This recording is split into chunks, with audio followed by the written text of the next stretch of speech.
What is up, motherfuckers and party people? How the hell is everybody doing today? Hope you guys are having a great fucking day. Today we got the Red Sox and the Mets. It's the series finale. I actually am streaming this game. I was planning on going to Rochester, but I also kind of figured there was a chance that wouldn't happen, and it didn't, and I don't really care. So I'm kind of happy to be watching the game, though Rochester would have been fun. This is the series finale. We have already lost this series, so just trying to get a win to help us out. I don't really usually talk about the standings, but I probably should be talking about the standings now. We're third place in the AL East. In the wild card, we are the first team out of the wild card, but we're 4.5 games back of the Royals, so that's not good. But yeah, so for tonight, starting pitcher for the Red Sox is Tanner Houck. He has a 3.12 ERA in 27 games played this year, has 143 strikeouts and 164 and 2/3 innings pitched. For the Mets, Tyler McGill is their starting pitcher. 4.82 ERA in 11 games pitched this year, 61 strikeouts and 52 1/3 innings pitched. Leading off for the Mets, Francisco Lindor at shortstop, Brandon Nimmo bats second in left field, Mark Vientos bats third at third base, Pete Alonso bats fourth at first base, Jesse Winker bats fifth at DH, Tyrone Taylor bats sixth in right field, Jeff McNeil bats seventh at second base, Francisco Alvarez bats eighth at catcher, and Harrison Bader bats ninth at center field. The center fielder for the Red Sox, Jarren Duran, is back to lead off. Rafael Devers bats second at third base. Wilyer Abreu bats third in right field. Tyler O'Neill will bat fourth in left field. Masataka Yoshida will bat fifth at DH. Tristan Casas will bat sixth at first base. Connor Wong will bat seventh at catcher. Emmanuel Valdez will bat eighth at second base. And Nick Sogard will bat ninth at shortstop. So Zidane Rafael is out of the lineup tonight. By Spectrum. Get Spectrum Internet, Mobile, and TV. Visit Spectrum.com for details. And by Toyota. Toyota's versatile lineup shines on every drive. Toyota, let's go places. Well, it was 60 years ago this year that Shea Stadium opened for business as the home of the Mets. The Mets spent 45 years playing. Jane Jarvis played there too. So did Ralph Kiner, Lindsey Nelson, and Ralph Kiner. Mets won 2 World Series championships at Shea Stadium, and we hold its memory dearly. Shea's legacy lives on here at Citi Field. Bill Shea's name is up in the rafters, and we are standing on the Shea Bridge, where fans congregate and enjoy all of what Citi Field has to offer, and so the Shea name lives on. Gary Cohen, Keith Hernandez, Ron Darling with you as the Mets and Red Sox get set to finish off their series. Shea Stadium was home for all of us. I got to sit in the upper deck for 500 nights there. These guys got to play there.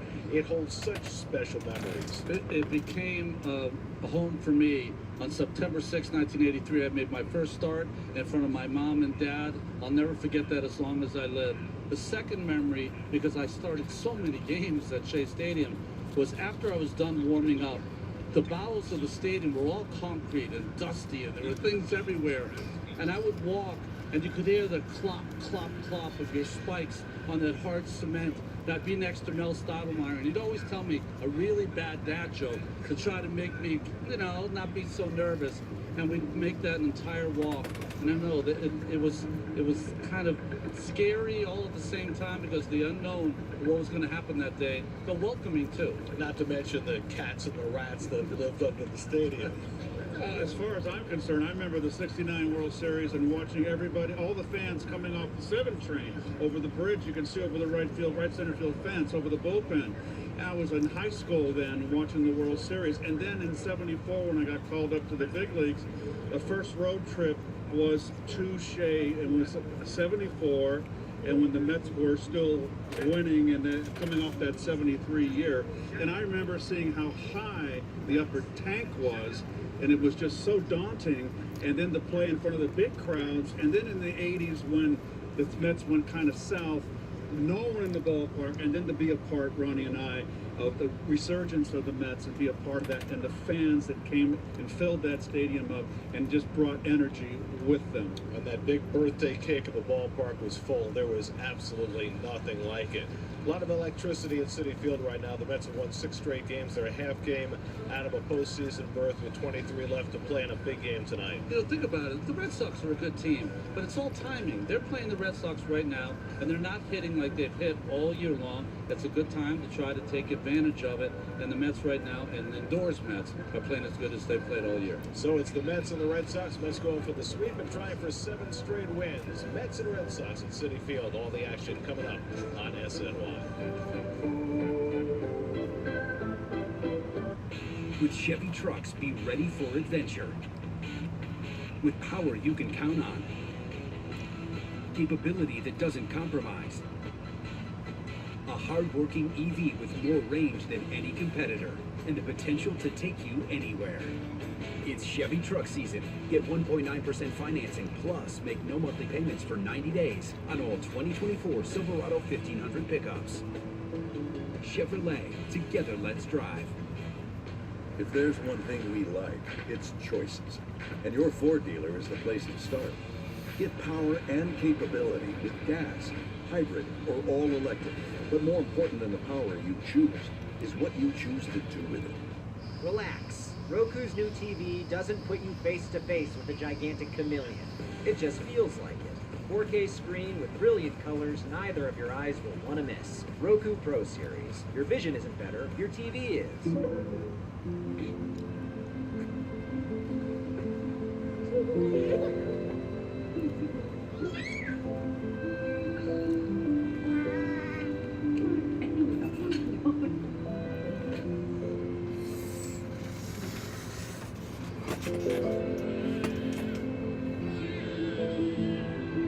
This is not just a pharmacist. This is another woman who gets it.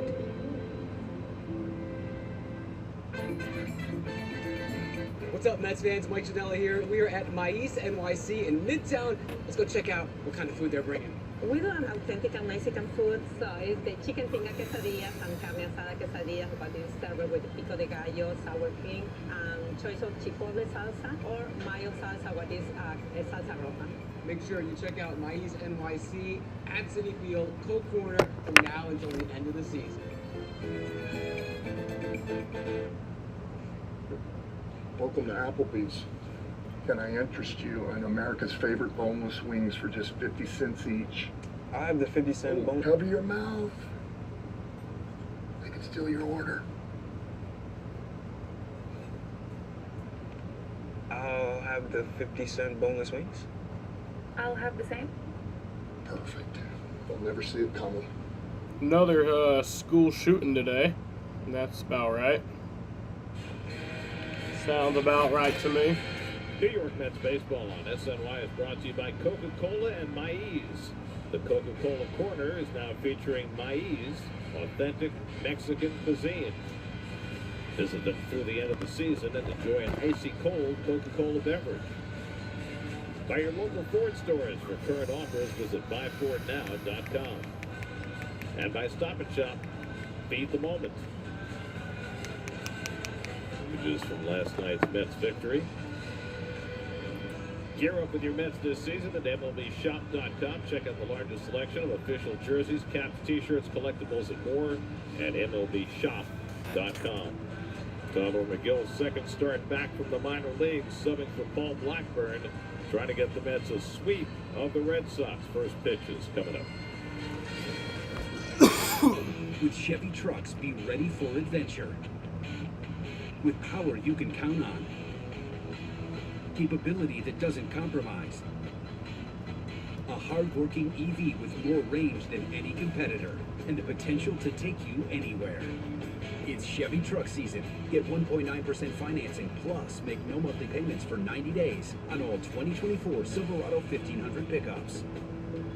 Chevrolet. Together, let's drive. If there's one thing we like, it's choices. And your Ford dealer is the place to start. Get power and capability with gas, hybrid, or all electric. But more important than the power you choose is what you choose to do with it. Something amazing is happening here.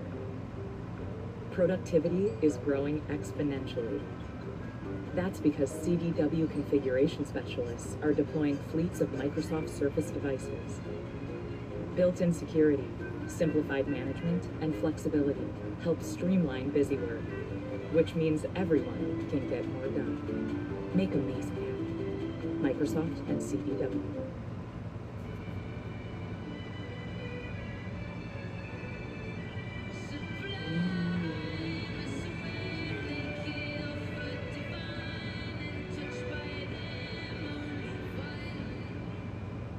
If you've been diagnosed with mesothelioma or asbestos lung cancer, choose the right law firm by asking, what are your highest verdicts? What experience do you have? How many lawyers are on staff? How many clients have you represented? Speak to Whites and Luxembourg at 800-LAW-6789 to get unmatched answers. It's the biggest financial decision of your life. Call 800-LAW-6789 or visit mesowin.com. Only 22 games left on the year, y'all. Not a You lot. need to be careful who you listen to when it comes to financial decisions. I'm not a CFO. And this is not a penthouse. It's a Nerd Wallet commercial. And then the playoffs. I'm not even human. So we'll be streaming some playoff games regardless of if the Red Sox make it or When it comes not. to your finances, listen to the nerds. We've researched and reviewed thousands of financial products to help you make smarter decisions. Nerds. Flagpole, sun. It's like a giant popsicle. Our beautiful city outlined in the background. Some of the folks here at Citi Field tonight hoping to see a 7th straight Mets win. That would match their season high back in June. That maize-colored background, Gary. Very good pronunciation. Maize or maize? Garrett, I didn't know you spoke that good Spanish. Very impressed. You're amazing. We bueno. That's why you're so beloved in MedLife and Med Nation. I don't think that's why. Speaking of beloved, Francisco Lindor. Can anybody remember the fact that he started out the year 1 for 31? No, not now. Hitting 190 at the end of May. He was, to be exact, Garrett, the first 44 games, he was hitting 195. And that would be May 29th. You can go with the lineup now, Garrett. Distant memory. Here's the Hyundai starting lineup for the Red Sox, who've lost 4 games in a row and scored a total of 5 runs in those 4 games. They are stacking the lineup with as many left-handed bats as possible tonight against Tyler McGill. But Tyler is just trying to continue what's going on for these starting pitchers. Those are his numbers back and forth from AAA. The last 6 games for the Mets starting pitchers, ERA 1.45. He gave up a run in 5 1/3 innings to the White Sox in his last start. Jaron Durant getting set to lead off for Boston. Red Sox are staying afloat in the American League wild card. Don't know what the race, holdup but is here. everybody around them is losing as well. Seattle's lost 14 of their last 20. Kansas City's lost 7 in a row. Minnesota's lost 10 out of 15. Tampa Bay's lost 8 out of 12. So the Red Sox still just 4.5 games behind Kansas City for the 3rd wild card in the American League, but they need to get it going soon. And the City defense, Alvarez, for the Mets it is, excuse me, if Alvarez behind the dish. McNeil to second base. His versatility, you can play him all the way around. Iglesias on the bench today. Bader back in the lineup, and Tyrone Taylor. This is a very, very solid defensive outfield. That's with their best defensive outfielders in the game behind McGill, who has the lowest ground ball rate of his career at 38.5%. There's the AL wild card, with everybody stumbling right now, including the Yankees, who got beat by a walk-off grand slam by Wyatt Langford of the Rangers last night. But they are comfortably in front. Jaron Durant leads off 2 for 7 in this series. 77 extra base hits. He lost one yesterday to a scoring change. The And first pitch off of the we night go. is fouled back, and we're underway. Durant starts the day 9th in the American League in batting, 3rd in base hits. He leads the American League in both doubles and triples. 43 doubles, 13 triples.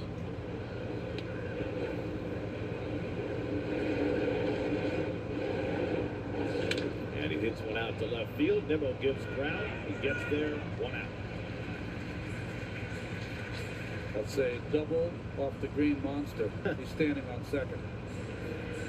So you get 77 extra base hits. You know, It's on the number Red one Sox already. lead the majors in doubles, and they've led the majors in doubles 5 of the last 6 years. And obviously the big wall in left field has a lot to do with that. Here's Rafael Devers, moved up to the number 2 spot of the batting order. First time since May 7th that he's batted second. Red Sox lineup has been struggling, and Devers has been a big part of that. Although I will say he saw him the bat better last night than he did in game 1. That one sore shoulders right now. 1 for his last 21, 6 for his last 47. And the Mets hope to get the Red Sox out of town before 1-1 count to Raffy Devers. By McGill to get even a ball and a strike. And you can see the expression after that swing and miss from Devers. He's frustrated. Willie Abreu on deck, and he gets jammed by that one and rolls it down to Alonso. McGill gets over to cover, 2 out.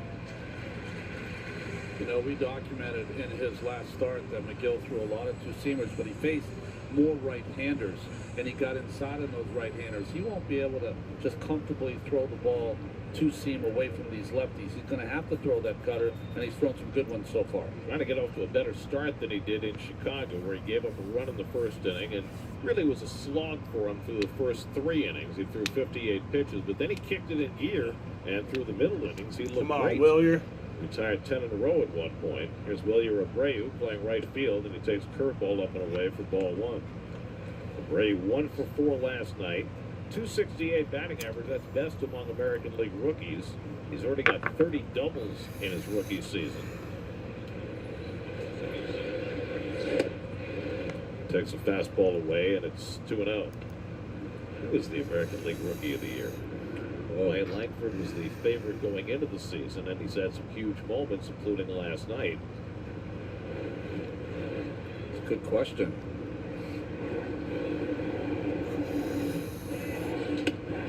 And fastball call, strike 2-1. Rafael, a rookie? Yes, he is. Yeah, look at his numbers. He's had quite a year as well with Abreu.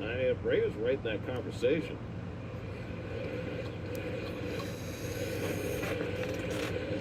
Two one coming, and a swing and a miss.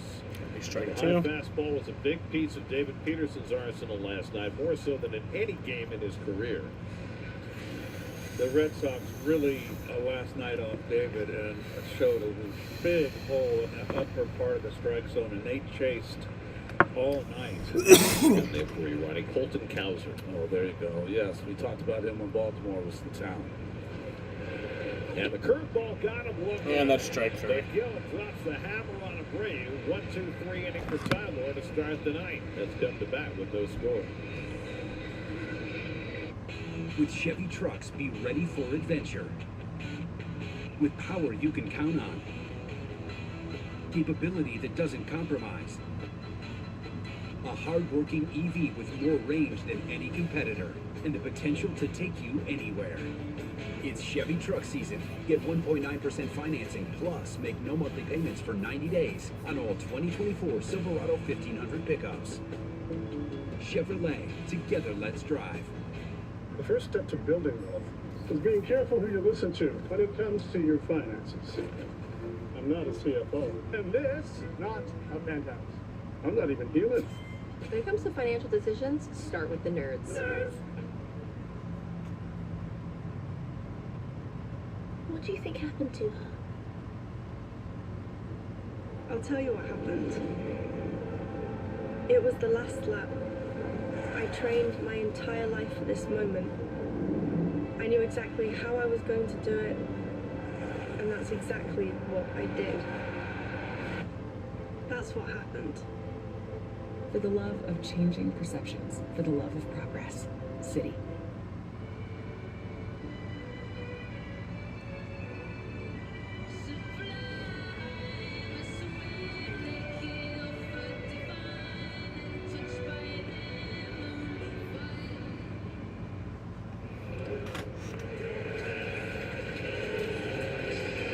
Can't get enough of the sunset.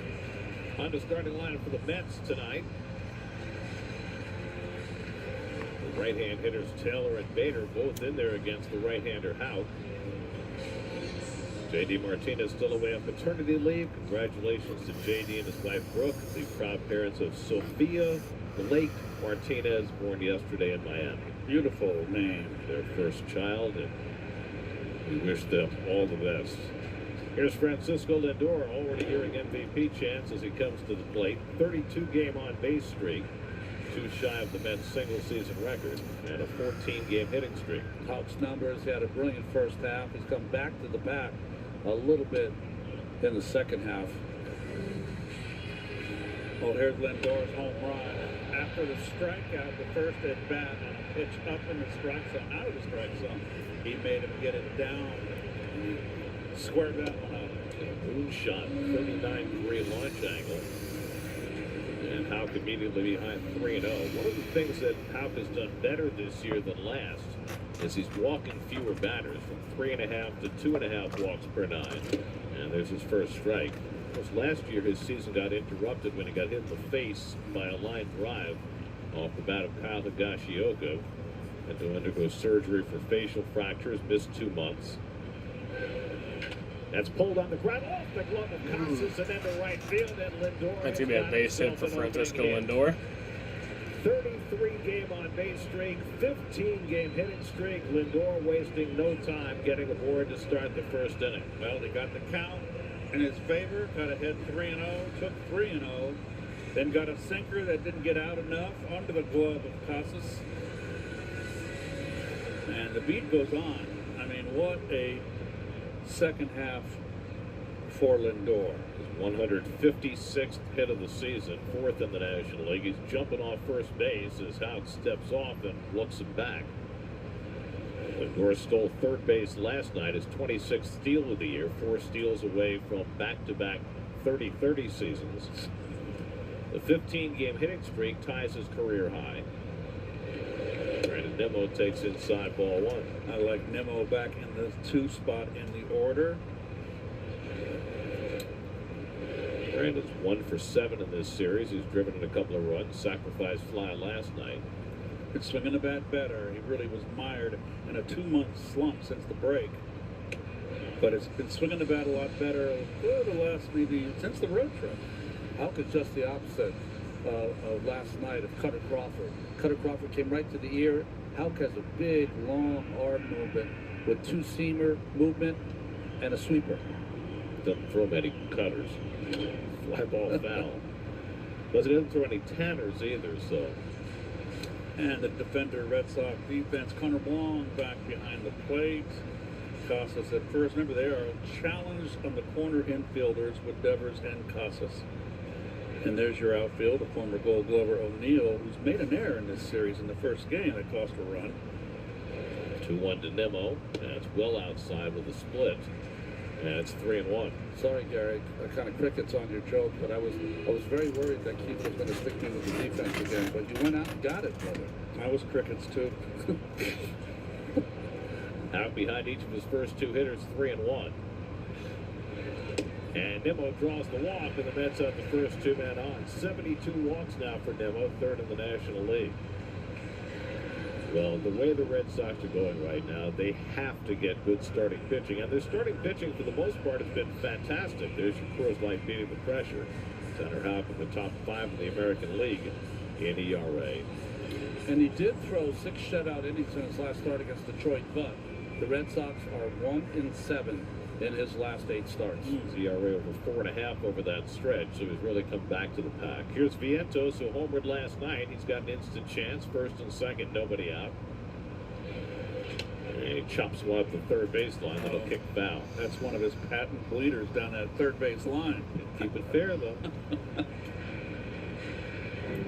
Along with his power, right here, deepest part of the park. 22 home runs on the year. Boy, 26 feet. 22 home runs and just 327 at bats. The slugging percentage coming into the night is .544. That is a spectacular number. We'll have him in the top 3 in the league if he had enough plate appearances to qualify. Lindor at second, Nimmo at first with nobody out. And Vientos takes the fastball outside 1-1. By the way, when we showed those ERA leaders in the American League, Tarek Skubal at the top, I read today, Tarek Skubal leads the American League in wins, ERA, and strikeouts. Chris Sale leads the National League in all 3 categories. There have never been 2 left-handers in the same season win what's called the pitching triple crown: wins, ERA, and strikeouts. And both the favorites for the Cy Young, I would have to say. Which certainly makes sense, given their accomplishments. Vientos shoots one foul off the facing of the dugout. 2-2. By the way, Nimmo just drew his 469th walk as a Met, 2 away from tying Keith for 6th on the Mets all-time list. I did not know that. Now you do. Pete Alonso waiting on deck. Lindor again dancing off second, and Vientos takes the And there's a base hit. That's going to score probably a run. No, he holds it third. Okay. So it's going to load the bases with nobody out. That is sweet hitting. 3-2 count, fastball away, outer half, and you look at that level swing right with it. Notice this first at bat. He hits a lot of balls to right field, right center in that first at bat. So now Alonso, 4 of Pete's last 6 hits have been home runs, including a 2-run shot last night in the 8th. And he takes first pitch slider for a strike, 0-1. Pete now with 31 home runs, 78 driven in.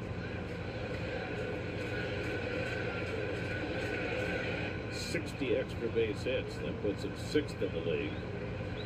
Bases loaded, nobody out. And the slider off the plate, a ball and a strike. So Houck having trouble settling into this game.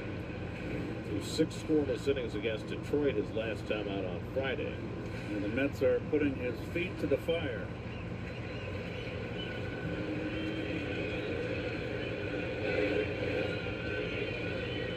Alonso chops one foul on the fastball, 1-2.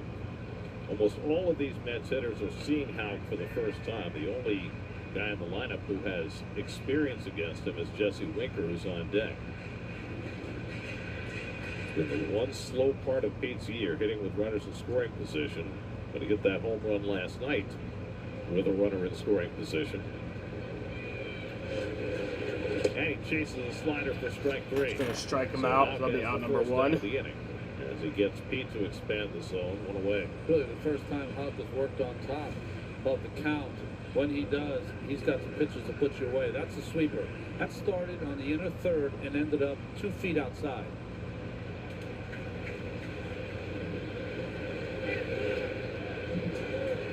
So 1 out, and now Winker, 1 for 4 in his career against Houck. And tried to hold the swing, but went around on a splitter, 0-1. Like to see Jesse, likes to pull. They pitch him away and got that double in Chicago against the White Sox to left center field. I'd like to see him do that, a left center field gap. Pulls one foul on that. Fouled off, 0-2. Splitter, and it's 0-2. That is his strikeout pitch against lefties for Houck, is that splitter. Whip pen.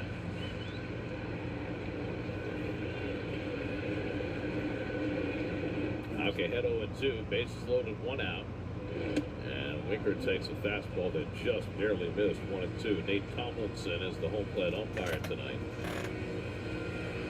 For Siegel hadn't played last night. Only 7 incorrect calls after Vanover had 17 the night before. 7's not bad. Good cut right slider there. Foul back. The ball came right back over the head of Winker. Remember the pitchbacks when you were a kid, guys? Go out in the backyard, fire it at the net, boomerang back to you. Play catch all day. And they'll always reminding everybody around him how many out there are. 1-2 coming to Winker. Jesse watches ball wide. two. It's 2-2. Tyrone Taylor, the on-deck batter. See if he comes in here. 2 straight pitches away. See if he tries to nail him inside.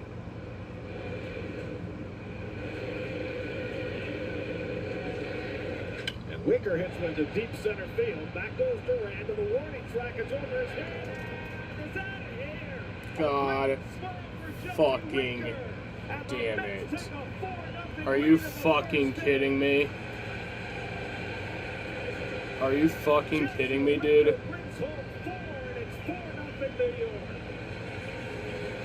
That is the end of the world. Are you happy, Chief? There's left center field. That is the end of the world.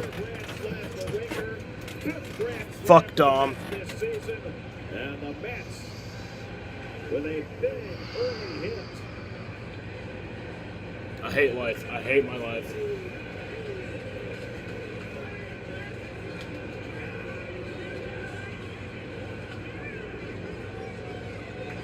Baker hit a grand slam earlier this year as a national. Now he's got one as a man, his 3rd home run. I hate my life. Right when Houck looked like he might be on the verge of finding a path out of trouble, got ahead of Winker 0-2. Jesse worked it to 2-2 and then cleared him. Slider for a strike to Taylor, 0-2.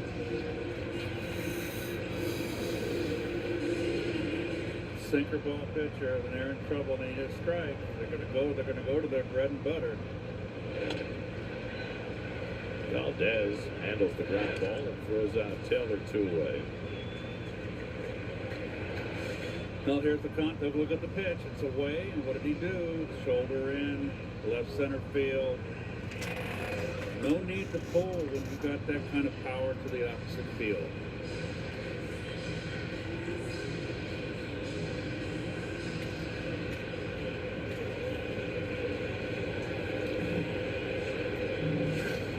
Jeff McNeil chops one on the right side. Valdez has this one. That retires the side, but the damage from Jesse Winker's grand slam puts the Mets up 4-0 after 1. That'll end the first inning, but Jesse Winker, yeah, hit a grand slam. America, so many kids are waking up and not knowing where their next meal is coming from. When I was growing up, having food on the table kept me on my game and was the key to me becoming the athlete I am today. What's up? How's it going? I'm so proud to be a part of the City Community Home Runs program. For each home run that I or any of my Mets teammates hit at City Field this season, City will donate $2,000 to No Kid Hungry. That's a win for the team and the community. Fanatic Sportsbook's $5 million jersey drop. Jerseys are dropping every single day. Just log in daily for your chance to win. It's time to suit up for season opener. This is Fanatic Sportsbook, the most rewarding sportsbook.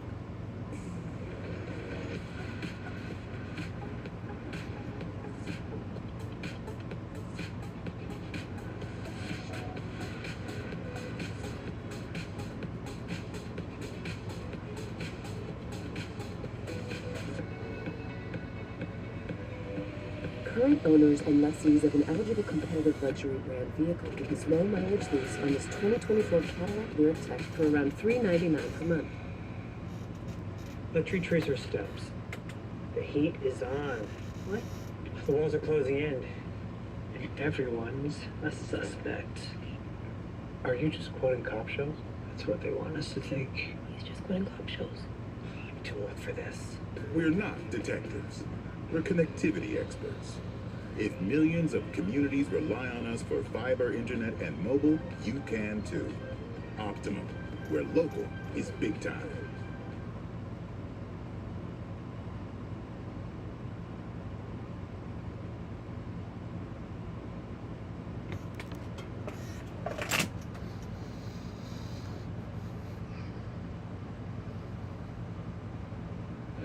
Here's the top of the second inning.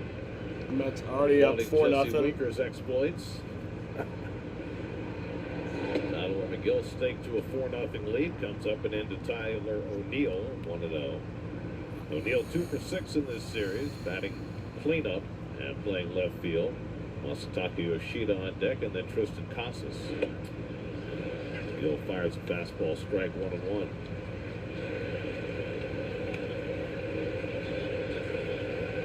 Going a very efficient first inning through just 10 pitches. That's the way he finished his outing in Chicago. There was a slider outside. It's 2-1. The Braves continue their series with the Rockies tonight. Matt Olson, an RBI single in the first inning against Brian Blaylock. 1-0 Braves. And Olson has got hot. Fly ball center field, and Bader gets behind it. And O'Neill retired, one away. Tonight's City Community Home Run fan of the game is Anna from Jersey City. Good luck, Anna. The Braves have Charlie Morton on the mound tonight. The Braves have 22 straight games now in which their starters allowed 3 runs or fewer. And that's how they're surviving. Didn't take long for Winker to become part of this team, right? Like maybe a half hour? He brings energy, too. You know, Carlos Mendoza said the other day, it feels like he's been here all year because he's such a part of the fabric. Just one of those personalities. He's a people person. Native Buffalonian, grew up in Florida. Swing and a miss by Yoshida, and it's 0-2. Very jealous. David Stern, who brought in 2 high-end guys in Iglesias and Winker. 2 wonderful pickups. Yoshida 2 for 7 in this series. He fouls back the high one. 0-2. Last time a man hit a grand slam in the first inning of a game, May of 2019, Wilson Ramos in Washington. Now you're going to drop Cowgill on me. That's longer ago. It was like 2008. In one opening day. Yes. It was a late addition to the lineup, really. You didn't think he was going to play. It's a grand slam. It was the first grand slam that Tanner Houck has allowed in his career. Jim Palmer go his whole career, never give one up. That's amazing. He didn't tell you when he came in town. Well, you know, he related a few of the facts from his career.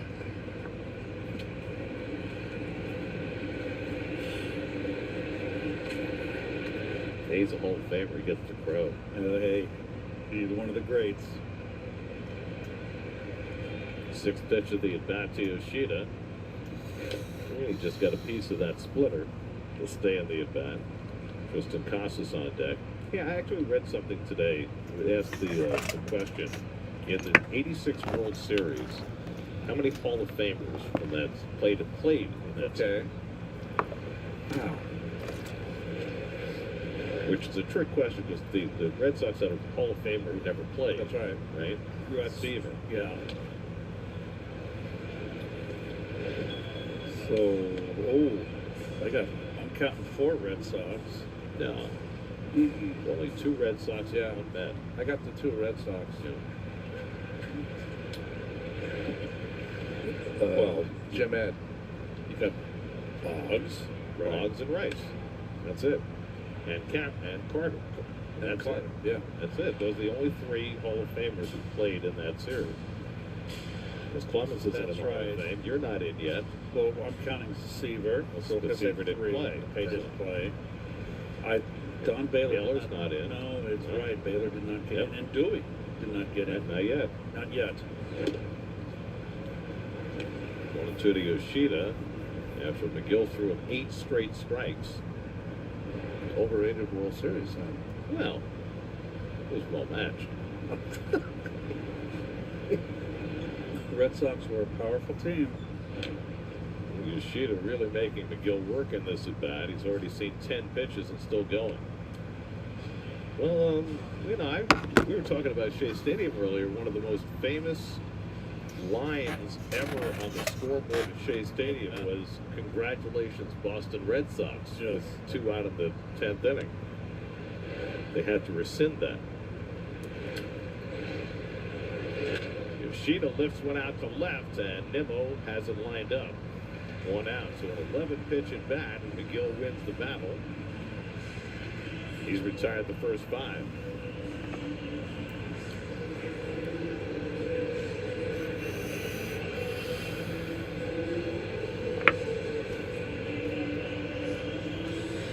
Tristan Casas. You know, before you guys played the Red Sox in the World Series in '86, I'm sure you remember, you played an exhibition game at Fenway. Yes. Which was 38 years ago today. Oh, really? September 4th. That was the '86. The Jimmy Fund? Yeah. Yes. Yes. And that had to be a kind of a weird thing, right? Going for an exhibition game in September? Well, you have to remember, in those days, you always had exhibition games. You might have one or two with at least AAA or AA affiliate. You'd always fly down there, play a game, sign some autographs, and then get out of town. Usually they came earlier in the season. Yes. In September. 2-0 to Casas and 3-0. I wasn't very tickled about going there, to be honest with you, on an off day in September, but I'd never played in Fenway. Oh, okay. So that was the exciting part of it. Do you think that, if Casas draws well, do you think that helped at all when you guys got to the World Series, that all of you had experienced Fenway Park before, especially when you went there down 2 games to none? I would say no, because those games aren't taken seriously by anyone. So, you know, if you had done some work up against the Green Monster or things like that, I would say that would have maybe helped. But those games, you kind of get in uniform, you do a kind of couple of fake stretches, and go out and get them, and hope you only have to take one at bat. What's a fake stretch exactly? You just, you know, you reach down, almost touch your toes, you know. Well, you didn't have to play. I did not know. Did you have to play? Of course. What do you mean, of course? You take one at bat? I don't remember. I do not remember. I don't know who pitched against us. I have no idea. But it was fun to go to Fenway and see the Green Monster, and that was the first. Little did we know. Yep. Month and a half later, he was back there when everything mattered. Connor Wong swings and misses at a high fastball, 0-1. Wong over 3 in this series.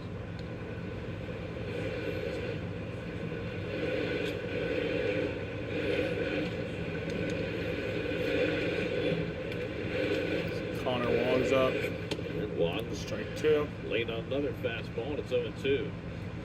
Leaderboard stat presented by your Tri-State GMC dealers. Since the All-Star break, only the Brewers have a better ERA, and since the middle of June, Mets starters have the best ERA in the National League. And a foul ball just could not be held by Alvarez, and it's 0-2.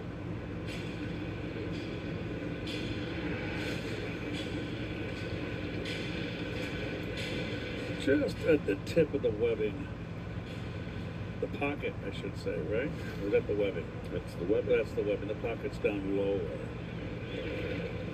I should know that. You won 11 gold gloves. You've got to know the difference between a pocket and a webbing. Half swing and walk one around for strike 3. It's been a long year. We're going to get you the drink now, Keith. I'm old. We'll get you a glove to look at. It's a nice... What if finding a new job wasn't such a leap of faith? I think I'm right for this. I said, I think I'm right for the job. You're perfect for it. What if you knew you'd be paid fairly? Check this out. Because you could literally see what the job pays. What if your schedule worked for you, and her, and them? And what if the promise of better work No way. was something that found us? I got the interview. Back to school means back to the doorway. Find new favorites that fit just right and save during our back to school customer appreciation event. Plus, earn Kohl's cash. Kohl's. So this is pickleball? It's basically tennis for babies, but for adults. It should be called wiffle tennis. Pickle! Yeah. Oh. These guys are intense. We got nothing to worry about. With E-Trade from Morgan Stanley, we're ready for whatever gets served up. Dude, you gotta work on your trash talk. I'd rather work on saving for retirement.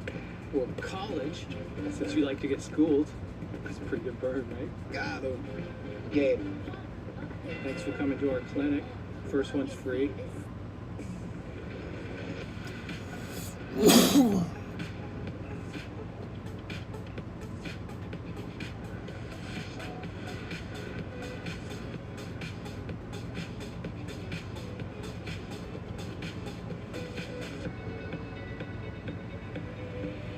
current owners and lessees of an eligible competitive luxury brand vehicle get this low-mileage lease on this 2024 Cadillac Lyriq Tech for around $399 per month.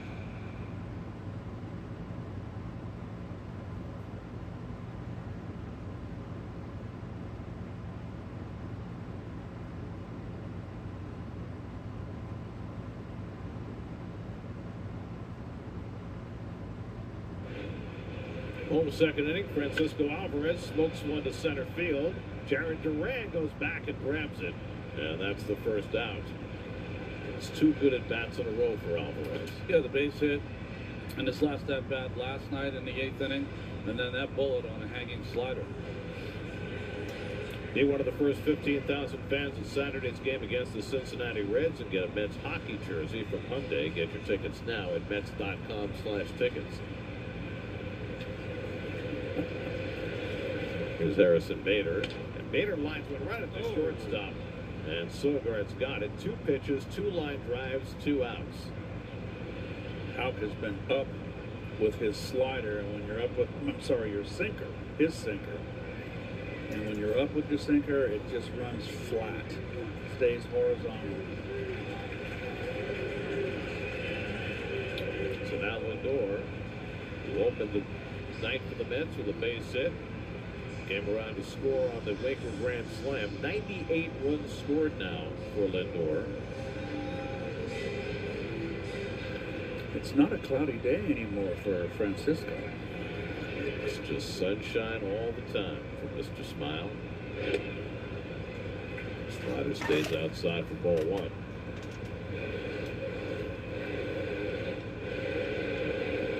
Now has a 15-game hitting streak, matching his career high. 33-game on-base streak, 1 shy of Pete Alonso's single-season Mets record. The longest on-base streak in Mets history is 47 games. John Oliver did that across 2 seasons. I'd give Francisco a green light here. Why not? 2 out and nobody on. And his option, you don't have to swing if the manager gives you that's something I wish. I wish in our day you always had to take it. I would have loved to have hit more 3-0. Well, in your day, you always got a fastball 3-0, right? Yes, and then you look for that. They still get it today. They still do. I mean, but boy, I would have loved it. Up the middle, and Sogard behind the bag is there to throw out Lindor, and that retires the side. 4-0 Mets after 2.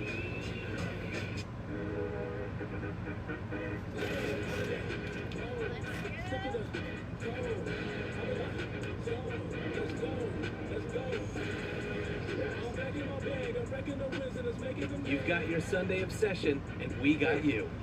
Now with Verizon, get NFL Sunday Ticket from YouTube TV on us and get every out-of-market Sunday game. Plus $800 off Samsung Galaxy Z Fold 6. Only on Verizon. See you Sunday.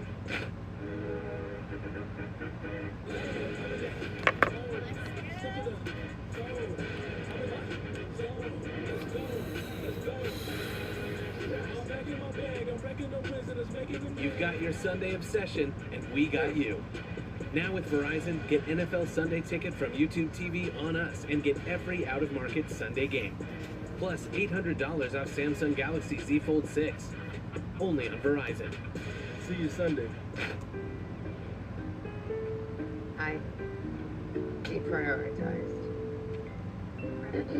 But it's a work call. Oh, work call? Deprioritized. T-Mobile home internet relies on cell phone towers, so when their network gets busy, you can be deprioritized. It's too bad. It's a good movie. Forget T-Mobile cell phone internet. Get home internet that puts you first. Get Spectrum.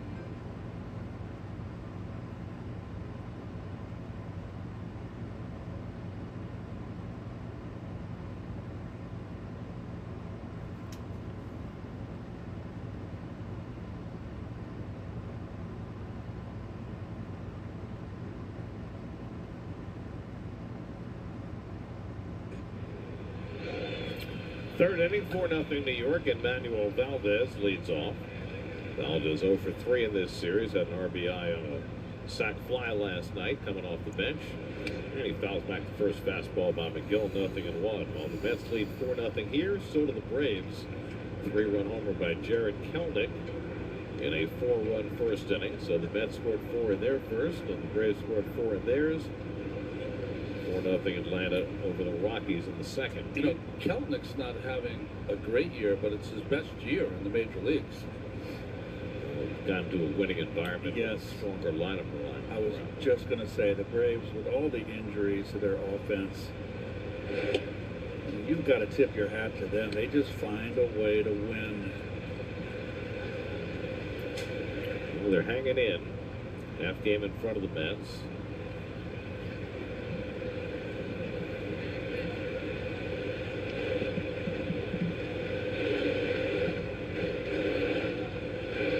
To Valdez, and he lines one the other way toward the line. That's down for a base hit. Come off nicely by Nimmo, and Valdez will That's a base hit for Emmanuel Valdez. That's the Red Sox first base hit of the night. By Nimmo to prevent the double.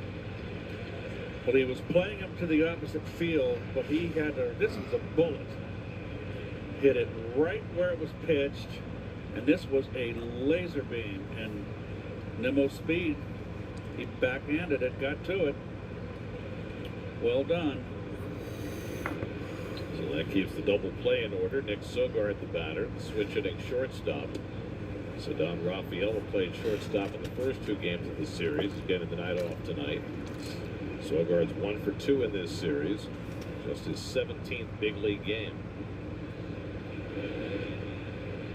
26-year-old out of Loyola Marymount, which is where Tyler McGill started his college career. And there's another base hit. And I think he short hopped it. So Nick Sogard gets a base hit It's a there. base hit for Sogard. So we got runners on first and second now. With a headlong dive, but the second base umpire Larry Vanover quickly saw that he had trapped it. Did he make a call? I didn't see him make a call here. This is a tough play for Valdez. He did a good job. Yep, halfway and just get planted to be able to go back or straight ahead at second base. Good effort by Bader, who really got a great glove. So the Red Sox 8 and 9 hitters with base hits against McGill. The first 2 hits of the ninth for Boston, and now they get the top of the batting order up with 2 men on. Jaron Durant flied out to left his first time, and he gets a breaking ball. There you go. Into the right field corner. That's going to be a base hit. That's going to score a run. Sogard to third, and he'll stop there as the ball bounces. So we got runners on second and third now. Just scored a run. So Jaron Durant has his 44th double and his 78th extra base hit of the season, and the Red Sox are on the board. It's now 4-1.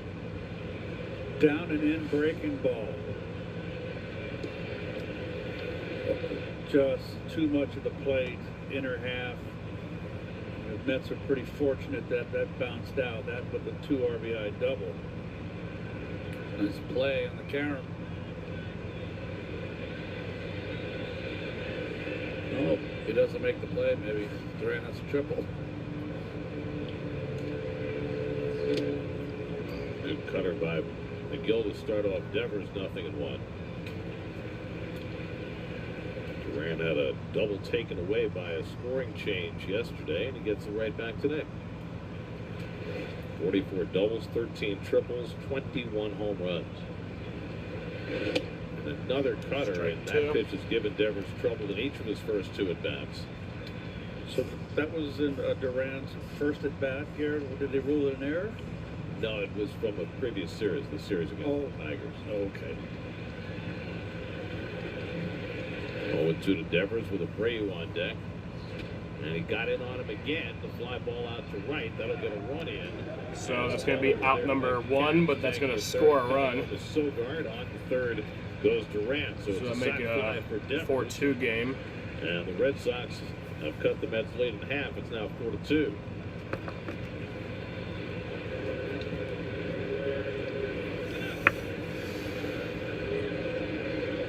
Doubly productive out for Devers. Got the run in and got Durant over to third. In that 2-hole just tonight, Cora moved from there. Now William Abreu So Willier took call for a Abreu. strike his first time up. Red Sox looking to compound some offense, which has eluded them coming down the stretch of the season. They've been a good offensive team all year. They're 5th in the American League in runs scored, 2nd in on-base percentage, 3rd in slugging percentage. But they've hit a bit of a skid, 5 runs in their last 4 games. They put up 2 in this inning. Strike Swing and a one. miss and a fastball away, and it's 1-1 to Abreu. Hey, the White Sox lead the Orioles 6-1 in the 5th inning. It's early. No, I'm happy for them. I never felt bad for a team until we went to Chicago. And that's strike 1-2 2. to Abreu. Well, they've lost 12 in a row. That's their 3rd losing streak of 12 or more games this year. The first time since the 1899 Cleveland Spiders, and the team's had 3 12-game losing streaks in a season. It was the Cleveland Spiders who went 20 and 134. Oh, God. Misery. McGill needing a strikeout with a runner at 3rd and 1 out. Balls up on the way to Abreu, 2-2. Otto O'Neill, the on-deck batter. It's imperative here, especially if McGill chooses to go with the split finger, for Alvarez to keep it in front, because Durant's coming. It gets away from at all. 2-2. And the curveball lifted to right center. It's deep. Back in the gap goes Taylor with Bader. Bader makes the But that's going to catch. score a run. Tagging at 3rd and So it's out number 2, but Jaron Durant tags up from 3rd, so that'll make it a 4-3 game.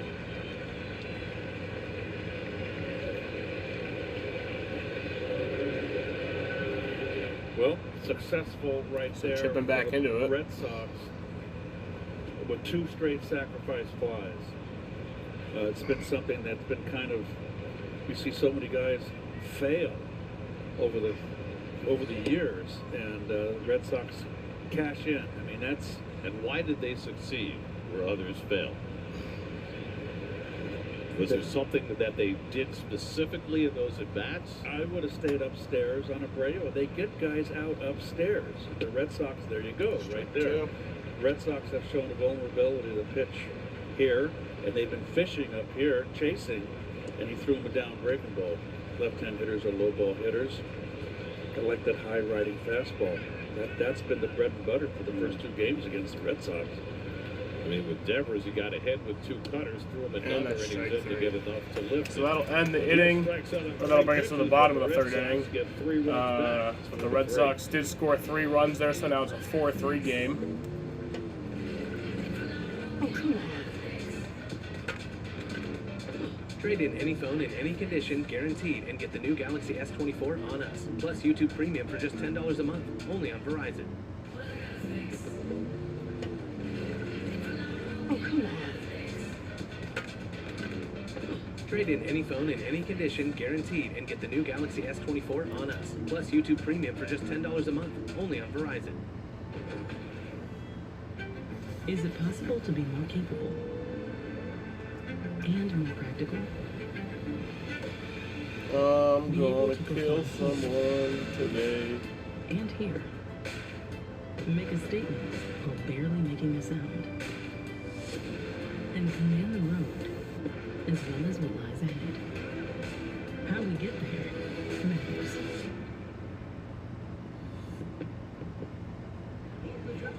Come on, it's picture day. Take that makeup off. We've got to go.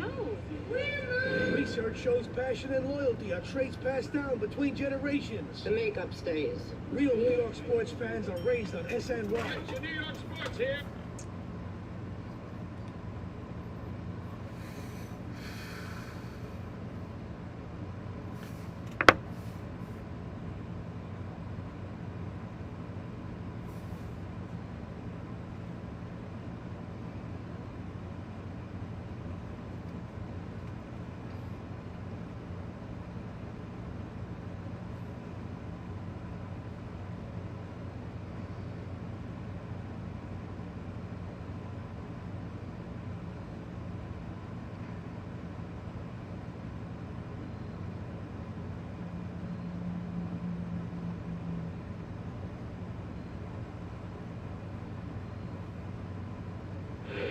Mets lead trimmed to 1 run as they come to bat in the bottom of the third against Tanner Houck, who gave up a grand slam to Jesse Winker in the first and has since retired 5 in a row.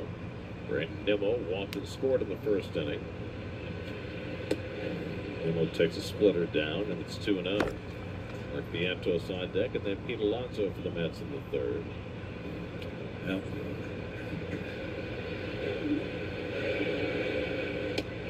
While the Red Sox trimmed 3 runs off the Mets lead, the Rockies got 2 against Charlie Morton in the second in Atlanta. It's now Braves 4, Rockies 2. Games are having some symmetry. On the inside corner with a cutter, and it's 2-2. That's what Houck needs to do, and he's trying to find it. You got a sinker ball pitcher, you're a left-hand hitter. His bread and butter is that sinker away. You got to think up the middle on him. Up the middle, off his glove, caroms out to Sogard, and his throw is in time to get Nimmo. 1-6-3 put out, 1 out. Well, the Red Sox earlier this season became the prototype for teams throwing fewer fastballs than ever.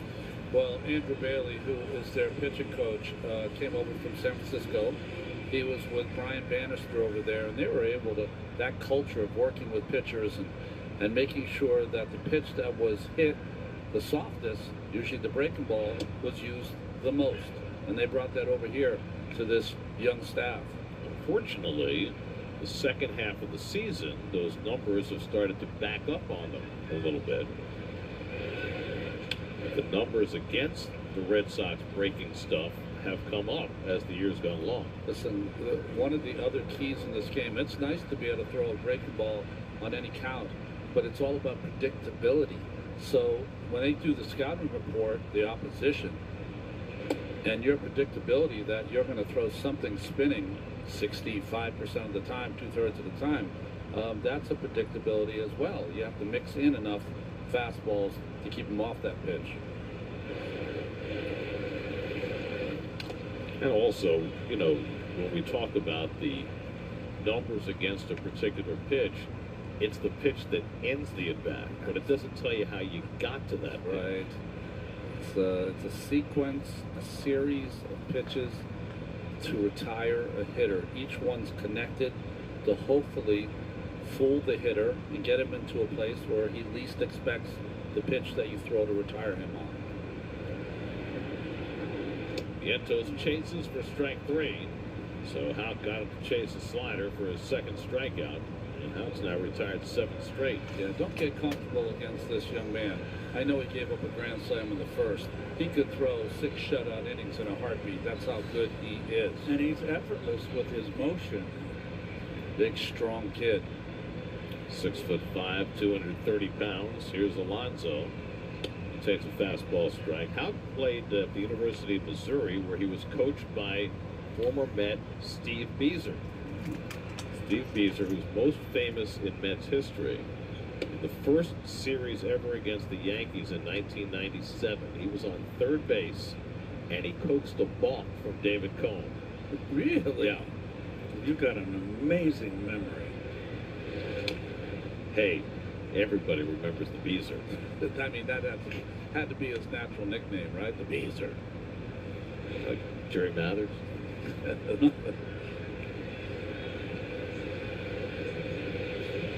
1-2 coming, and that one goes to the backstop. Every time Pete comes to the plate, rescue dogs win. For each hit Pete has this season, Mark will donate to rescues and shelters in need, including $1 million if he hits for the cycle. He has 128 hits this year, including 60 for extra bases.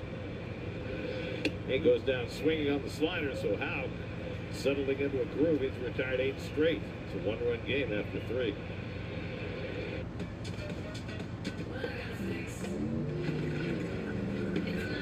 Oh, come on.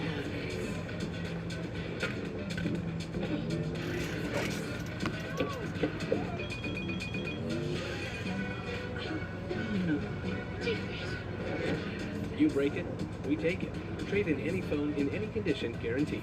And get $800 off the new Galaxy Z Fold 6. Only on Verizon.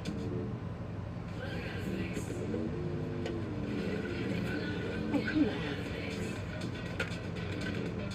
Trade in any phone in any condition, guaranteed, and get the new Galaxy S24 on us. Plus YouTube Premium for just $10 a month, only on Verizon. Is it possible to be more capable and more practical? Be able to perform here and here. Make a statement while barely making a sound. And command the road as well as what lies ahead. How we get there matters.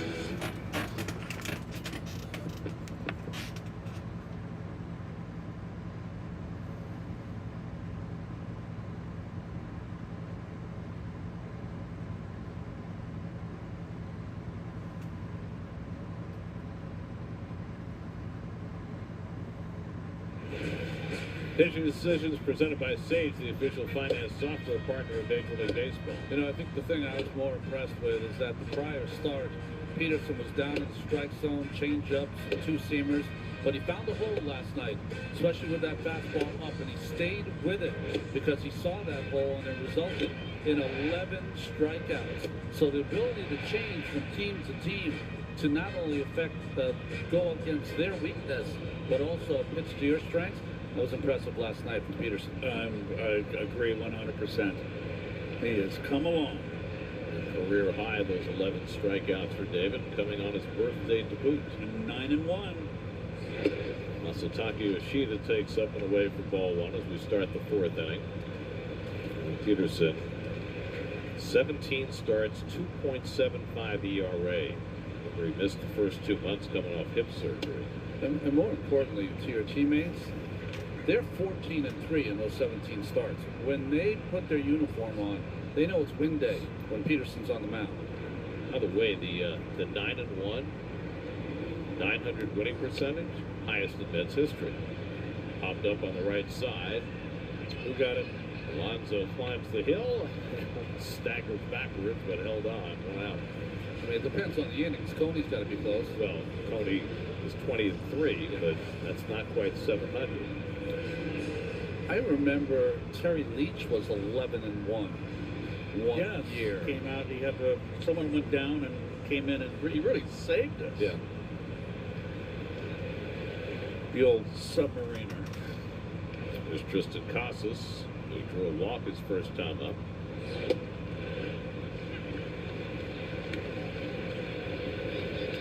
Terry Leach was one of my favorite people in the game. Selma, good guy. Alabama. Loved him.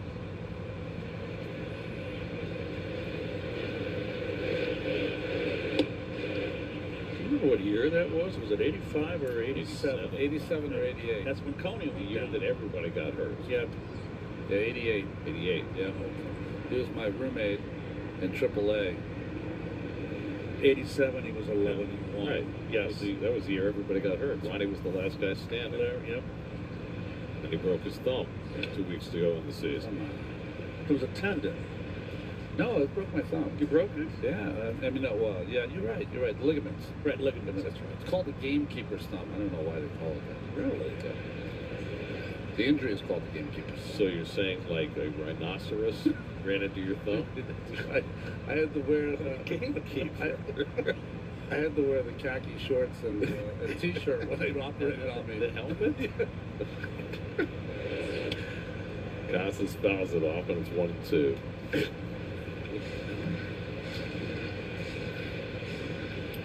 Tristan Casas missed more than half of the season with torn rib cartilage, and he's been a little slow lately, 2 for his last 22. But he is a big power threat. Limp is down, 2-2. Casas, when he was 15 years old, was considered the best 15-year-old hitter in the country. So he had a lot of attention very early growing up in Plantation, Florida. In fact, he went to the same high school as Mark Vientos. They were teammates. Too high, and it's 3-2. It's a very nervous kind of hitter at the plate. A lot of movement. He talks to himself a lot.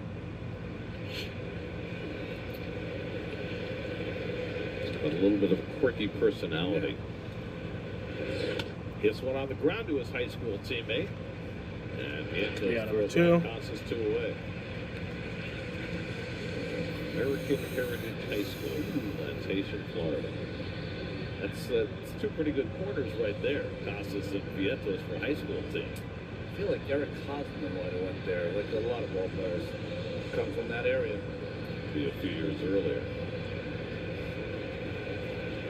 So 2 out and nobody on, and now Connor Wong, who struck out his first time up. And Wong takes Cutter for a strike, 0-1.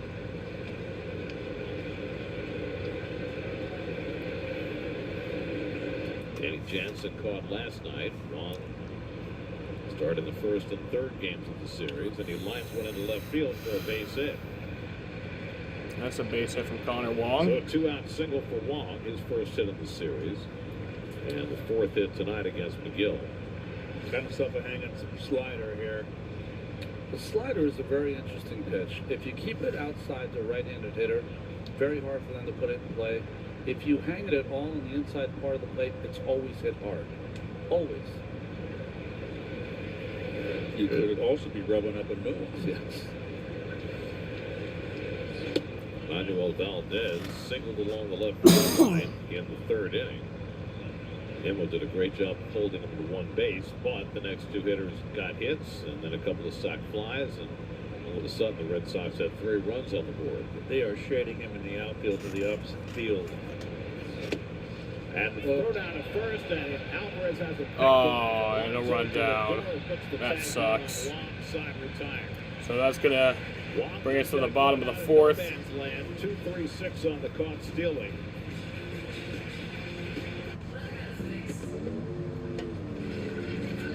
Oh, come on. Trade in any phone in any condition, guaranteed. And get $800 off the new Galaxy Z Fold 6. Only on Verizon.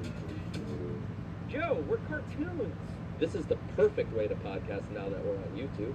I don't know. This feels prohibitively expensive. Everything you need to know about your team from Queens. The Mets Pod, presented by Tri-State Cadillac. Subscribe and listen wherever you get your podcasts.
T-Mobile coverage cam. Connor Wong gets trapped off first by Alvarez. What's he thinking? I don't know what that was. What's he doing? Well, that's just, do you think he was preparing to delay steal or something? Boy, I don't know, but we're going to ask Steve Gelbs what's going on. Steve? Well, I couldn't tell you what was going on there, but I can tell you this, that your live same-game parlay right now is presented by Fanatics Sportsbook. Let's take a look. Here you go. If you think the Mets are going to win and over 11.5 runs will be scored, it's going off at plus 160. Now for limited time, Fanatics is dropping $5 million worth of jerseys into customer accounts. Log in daily for your chance to win. So, unfortunately for you, nothing on what happened over there. But you got a parlay if you want it. They're asking you to bet $20? I don't think they're asking you to bet anything in particular. They're happy with whatever you want to wager. How are you, Steve? I'm good. I'm fine. Taking in a ball game. Got a couple reports coming up, but not right now. You're going to have to wait. Okay. We'll see. Winker fouls off the sinker. 2-2. How are you feeling, Steve? Are you feeling good? Yeah. Okay. No, I'm fine. Do you need the off day tomorrow to kind of catch your breath? I mean, it wouldn't hurt, to be honest with you. But it's been a long stretch for me. But you're young, even though you got the gray hair. I'm not that young anymore, Keith. Aging exponentially. Oh, good slider. Houck has found his slider. And Winker is the fourth strikeout victim for Houck, including the last three hitters.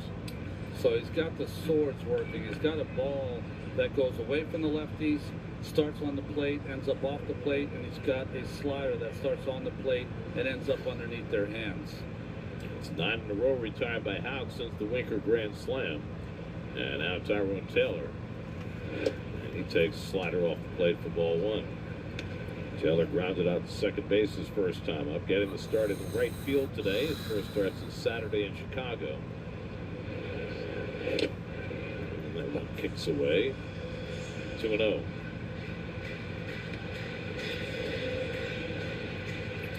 Well, this is interesting. Alex Young is up in the Mets bullpen. I don't know if he's just getting some work in or something has befallen Tyler McGill. It was a good sinker by Houck, and it's 2-1. I think he's getting up to throw in case the same scenario from the third inning happens, where Valdez and Sogard gets up, and the next thing you know, Devers is up, and Duran. They do have those two lefties stacked at the top of the order, which create three lefties, which creates a lane for the young left-handers of the Mets, Alex and Danny. 2-2. Swing and a miss. Got him with a sinker. That's 4 straight strikeouts for Houck. And he's now set down 10 straight. Boy, it's amazing how a pitcher can come and start a ball game and not have any clue or command with his pitches, and then all of a sudden you watch him find it. He just chased that ball, followed it inside, a hard sinker. Now Jeff McNeil, who grounded out his first time up.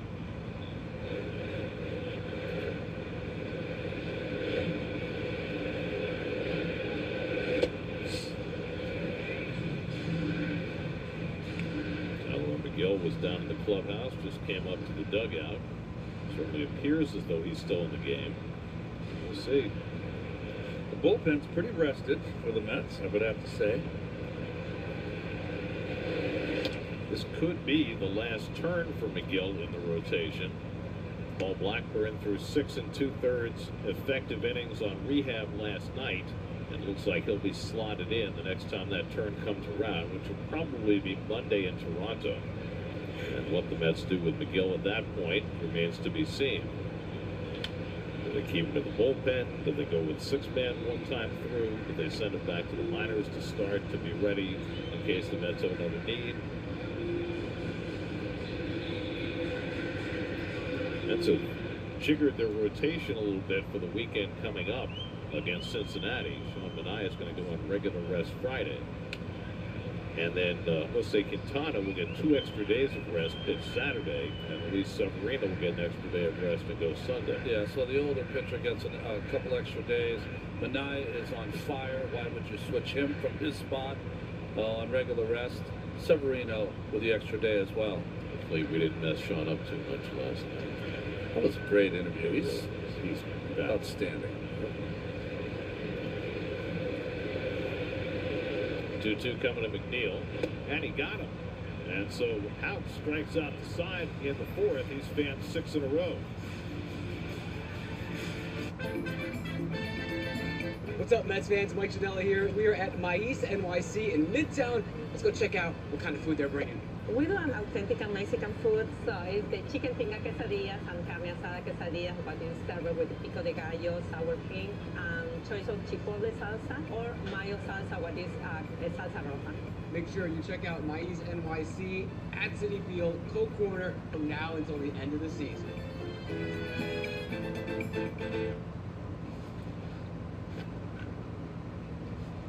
Find me when you need, okay? Come with me. Get what you need from someone who gets it.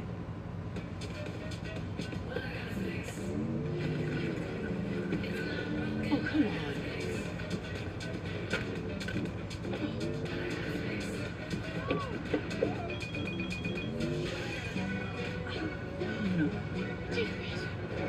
You break it, we take it. Trade in any phone in any condition, guaranteed. And get the new Galaxy S24 on us. only on Verizon.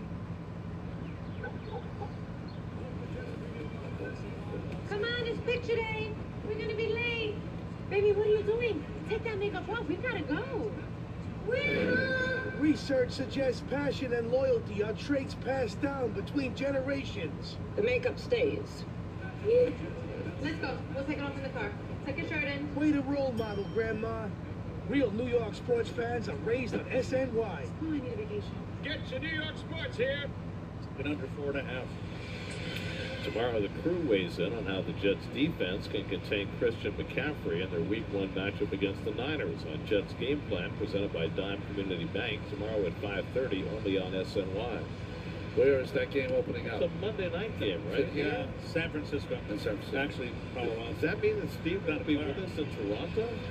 Does he have to participate in the big show Monday night? Yeah, guys, I'm sorry. You will not be with me on Monday night, but I'll be with you on Tuesday. I think your priority's a little messed up, Steve. What? I could have taken that entire Toronto series off. I said, no. The second that I'm done with my Jets duties on Monday, get me on a plane and get me north of the border. Hope we can get you through customs. 50-50. Manuel Valdez leads off in the 5th. Valdez had an opposite field single in the 3rd. He was at the plate when Connor Wong was picked off to end the 4th. 8 and 9 hitters bedeviled McGill the first time around the batting order. He gets the fastball on the inside edge for a strike, 1-1. Boy, Valdez's stance, he's like a corkscrew. He's just so tight, hands high, turns his front leg. It's very Soto-like, isn't it? Yes. And Valdez lines one into right. That'll be a base hit for Emmanuel Valdez. Another breaking ball, RJ, to a left-hand hitter, down and in. Look, that's just, to me, that is just, at the course of a year, I think you'd pull a muscle. Carlos Mendoza on his way to the mound. He had Alex Young up in the bullpen just for this eventuality. Leadoff hit by Valdez, and McGill is out of the game after 4 innings plus. Call to the bullpen brought to you by Nissan. Shop NissanUSA.com.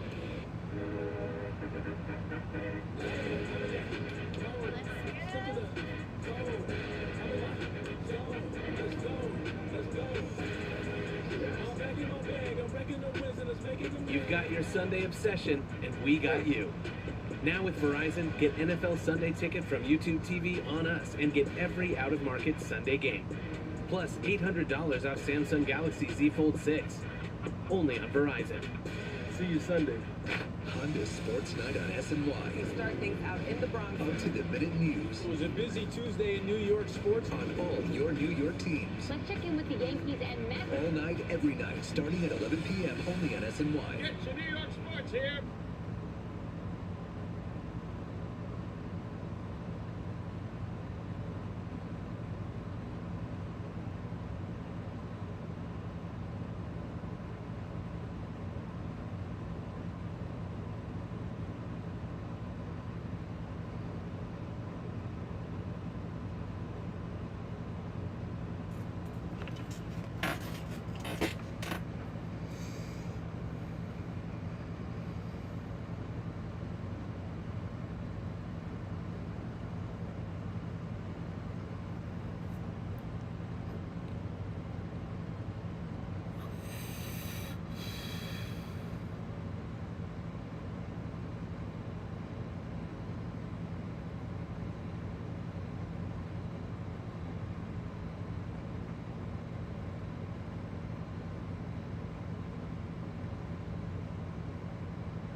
Alex Young came back up, and the roster's expanded Sunday. This will be his 8th appearance for the Mets. Brought in to face the switch-hitting Nick Sogard, and turns around about right-handed. And Sogard takes fastball inside for ball 1. Well, what's interesting about this Young, not Danny Young, is that we've seen most of his good work done against right-handed hitters. He's got a great changeup. Now Sogard has turned around, but the next 2 hitters he'll face will be lefty. Sinker catches the outside corner, and it's 1-1. Tyler McGill, 67 pitches over 4 innings plus, 4 hits, 3 runs so far, 1 walk, 3 strikeouts. He can neither win nor lose. Valdez, the tying run at first with nobody out. And Sogard takes a changeup off the plate. 2 balls and a strike. Alex Young started the year in Cincinnati. He got traded to San Francisco, never pitched for the Giants. On to the Mets. And now making his 8th appearance for New York, his first since August 9th in Seattle. And that sinker misses down, and now it's 3-1 to Sogard. And you got the big hitters coming up. Duran, Devers, Abreu. 3 left-hand hitters in a row behind the switch-hitting Sogard. This is a ball you got to trust your good sinker, and try to get a ground ball. Got to throw a strike. In the air to center field, Bader's got it lined up. And that's the first out of the inning.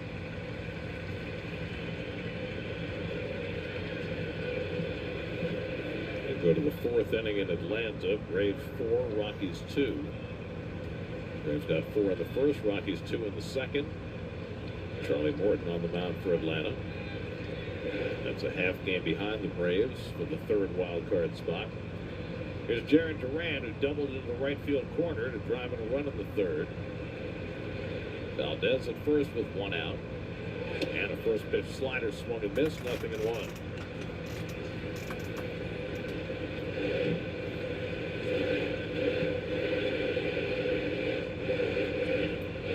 Duran 3 hits and 9 at bats in this series. So Jarren Duran's Very up here. Right. And the curveball bends in for a strike, and it's 0-2. It's Duran, of course. He stands straight up and down. No bending at the knees, no at the waist. Just straight up and down. His hands are a little different, but if you can remember back, Paul O'Neill used to hit in that kind of style, straight up and down.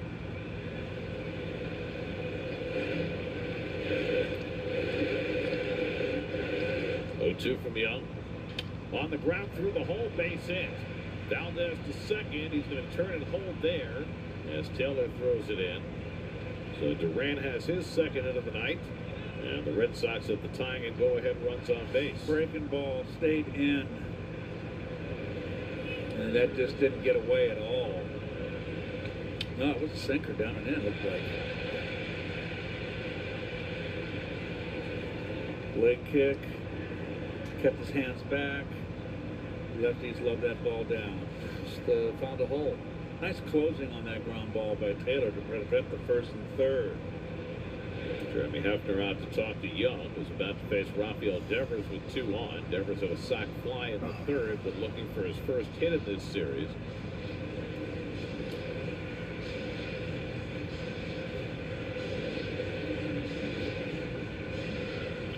Vino's going to start loosening up. It's an off day tomorrow. They've got a pretty well-rested bullpen. They'll let it all hang out tonight, trying to sweep this series. As the wild card race gets even wilder, Connor Rogers and Joe DeMeo look ahead to the September stretch run on the latest episode of the Mets Pod, presented by Tri-State Cadillac. Subscribe and listen wherever you get your podcasts. Here's Devers, 0 for 9 in this series, but at the sac fly that drove in a run in the 3rd. He's had a lot of opportunities to drive in runs in this series. He's hitting just .224 this year with runners in scoring position, but he's got 81 runs batted in. Lindor staying close to the runner at second, and it's hit on the ground, a chance for 2. McNeil to Lindor, and back to first, double play. Just Man, that's a fucking double play. Side retired. Alex Young gets the job done halfway through, Mets by a run. Oh, come on. Trade in any phone in any condition guaranteed and get the new Galaxy S24 on us. Only on Verizon. Studies show reading together helps create lifelong attachments. Good night, Gorilla. Good night, Stamble. And goodbye, boss. It's out of here. Real New York sports fans are raised on SNY. Get your New York sports here.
Always makes the pitching coach look good when he goes to the mound and the next pitch, pitcher throws a double play. Although he did hit it at 108, but it was right at Jeff McNeil. Well, Easy double play. That makes it a tailor-made. Yep. Francisco Alvarez leads off in the home fifth. Tanner Houck is not a big strikeout pitcher by today's standards, 7.8 strikeouts per 9 this year. He has struck out each of the last Here's 5 Francisco batters. Alvarez. It's the first time in his career that Houck has struck out 5 batters in a row. And he's retired 11 straight since giving up the grand slam to Jesse Winker in the first inning. So he's done a great job keeping this team around. Alvarez hit the ball solidly his first time up, lined out to center field after getting a base hit the other way in his last at bat last night. Oh, wow. That's all in. OMG forever. Okay. Assuming that's not a temporary tattoo. I'm going to give him the benefit of the doubt. Iron on. Look at. Oh, wow. He's just showing off his bicep. You know that, right? He's got a. Swing and a miss, got him with a slider, and that's 6 straight strikeouts for Houck. 1 out and nobody on for Harrison Bader, and we check in with Steve. Well, guys, it's not often that we get a chance to see the type of work that these guys put in behind the scenes, but over the weekend in Chicago, kind of unique for us because the batting cages were in full public view in the hallway outside of the clubhouse, and Harrison Bader, he's going through it right now, but it was really interesting to watch how hard he's working to try and fix things. After the game on Friday, he took both hitting coaches out to the batting cages and worked for, I would guess, about an hour as he pops this one up into foul territory and the play gets made for the second out of the inning.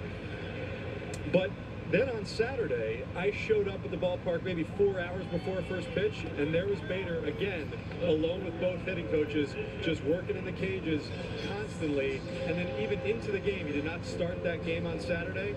I went to the bathroom in the middle of the game. There was Bader again in the cages trying to work through things. So it's been a tough go lately, but he is working his tail off trying to get out of it. That's dedication, Steve. 4 hours for a game. That is dedication. So you're talking about Steve's dedication. Yes. Yeah, you're talking about me. Thanks, Keith. Hey, by the way, while we talk about dedication, the OMG tattoo that you showed, that guy is the one who made the OMG sign. Okay? So he should be. If anybody's going to be dedicated, it should be him. So it's all about marketing. That's lined the other way by Lindor into the left That's going to field be a corner. base hit. And Francisco just keeps on raking his 38th double of the year. After Houck had retired 13 in a row, Lindor breaks that stretch by going the other way for 2 bases. That's just sweet hitting. That's a good sinker down and away. You're going to roll that over if you try to pull it. You got to hit it where it's pitched. Let it get deep in the box. That is picture perfect. Boy, I love it. So another multiple hit game for Lindor. 69th extra base hit of the season in the National League. Only Ohtani has more. And now Nimmo will look to try and get him home with a 2-out hit. Takes fastball down for ball 1. Nimmo walked and scored on the first, hit one off the pitcher's glove, and was thrown out in the third. It's now with 4 hits on the night. The Red Sox have 6.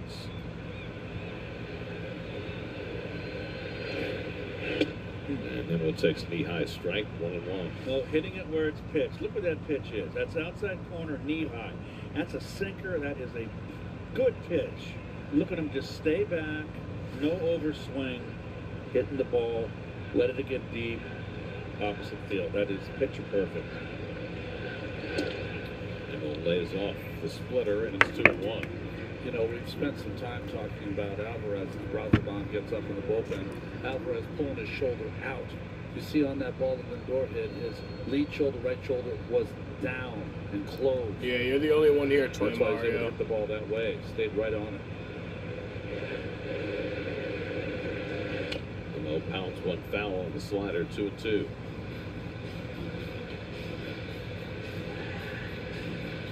Someone get the ball. Can't reach it with your hat even when you're 6'5". We don't want him to do anything, you know, just don't want him to bend over. Don't strain get hurt. anything. Yes, precisely.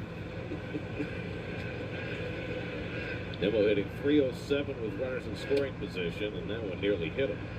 Full count. 16 multiple hit games in his last 31. Red hot. Reached base safely in 33 straight games, hit safely in 15 straight. This continues to add to a pile of wonderful numbers. Nimmo hits one toward the middle of the diamond. On the backhand, Valdez can't pick it up. Lindor stops at third.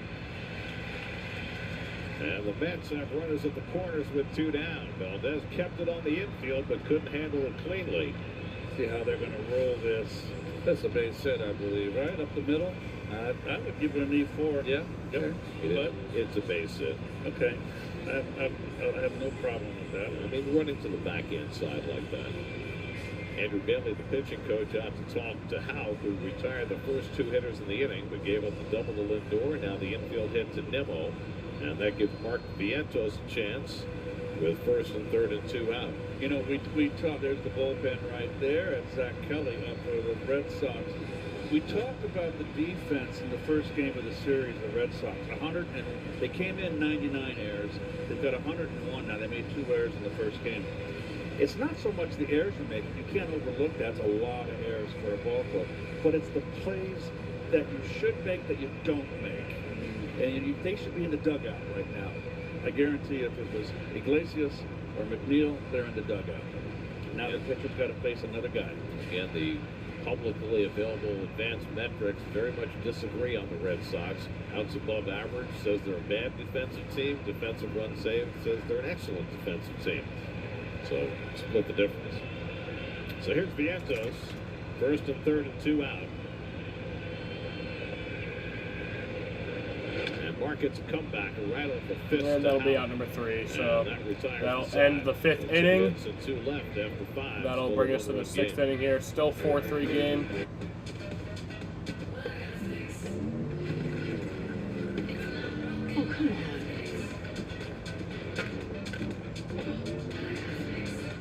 Oh, come on.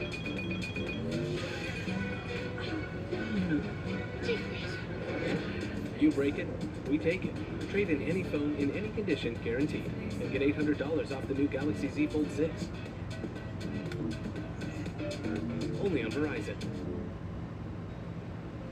In early childhood, behaviors are solidified by imitating the actions of those around them. Oh, these guys gotta get their heads out of their diapers. Real New York sports fans are raised on SNY. Get your New York sports here.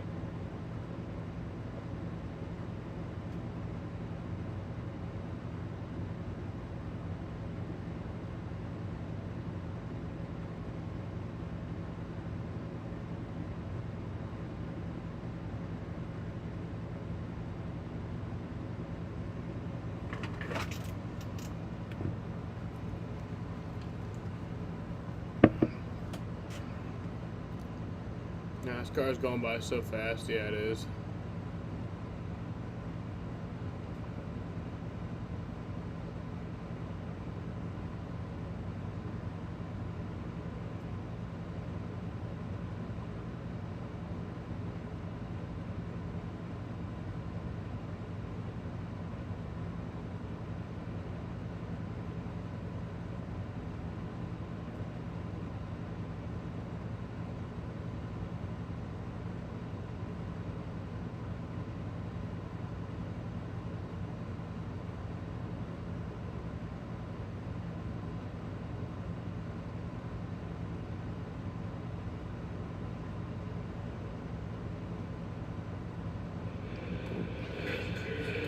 There's the road ahead, brought to you by Cadillac. Reds are in over the weekend. Then the Mets go to Toronto and Philadelphia. We go to the 6th inning. Rob Refsnyder will bat for Wilyer Abreu with the left-hander Alex Young in the game. And Refsnyder takes a sinker that misses for ball 1. Refsnyder started last night, went 1 for 3. This is something that Alex Cora has been doing all year, tuning mid-game. And early in the season, it was really paying off for him. Of late, it has not quite had the same effect. And he's going to stick with it. And Refsnyder takes the changeup down. 2 balls and a strike. Tyler O'Neill on deck, then Masataka Yoshida. The Mets have Huáscar Brazoban up in the bullpen, so this might be Young's last batter. With the right hand hitting O'Neill on deck. They've got the 2 lefties behind him. And that sinker misses inside. It's 3-1. Young came in the 5th and fell behind his first batter, Nick Sogard, 3-1. Got him to fly out. Wound up getting out of trouble in that inning with a double play ball. But he walks the leadoff hitter in the 6th. So Refsnyder is on. And that's going to be all for Young. And Brazoban will come in to face O'Neill. 1-run game. Mets up 4-3 in the 6th. Brazoban try to guess how many right wins Kyle. How many Kyle Busch diecasts I have? I'll guess 20.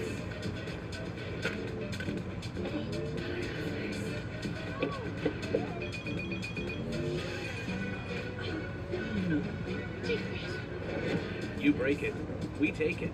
Trade in any phone in any condition guaranteed. And get the new Galaxy S24 on us. Plus YouTube Premium for just $10 a month. Only on Verizon. Come on, it's picture day. Take that makeup off. We've got to go. Research shows passion and loyalty are traits passed down between generations. The makeup stays.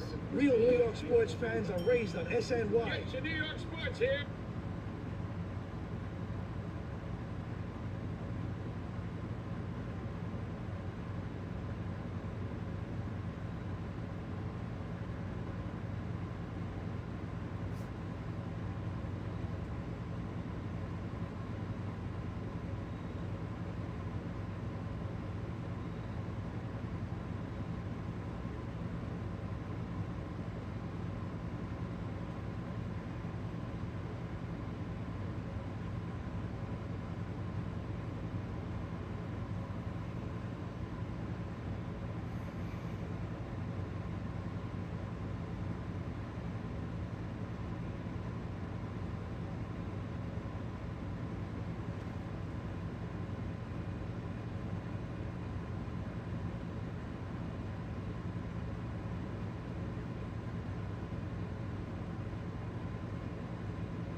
Eamon McInerney with their 6th inning game break presented by your local Honda dealers. Braves leading the Rockies 1-0 in the first when Jared Kelnick takes Bradley Blakelock deep to right. His 14th of the year. It's a 3-run shot. That made it 4-zip, Gary. It's now 4-2 in the top of the 5th.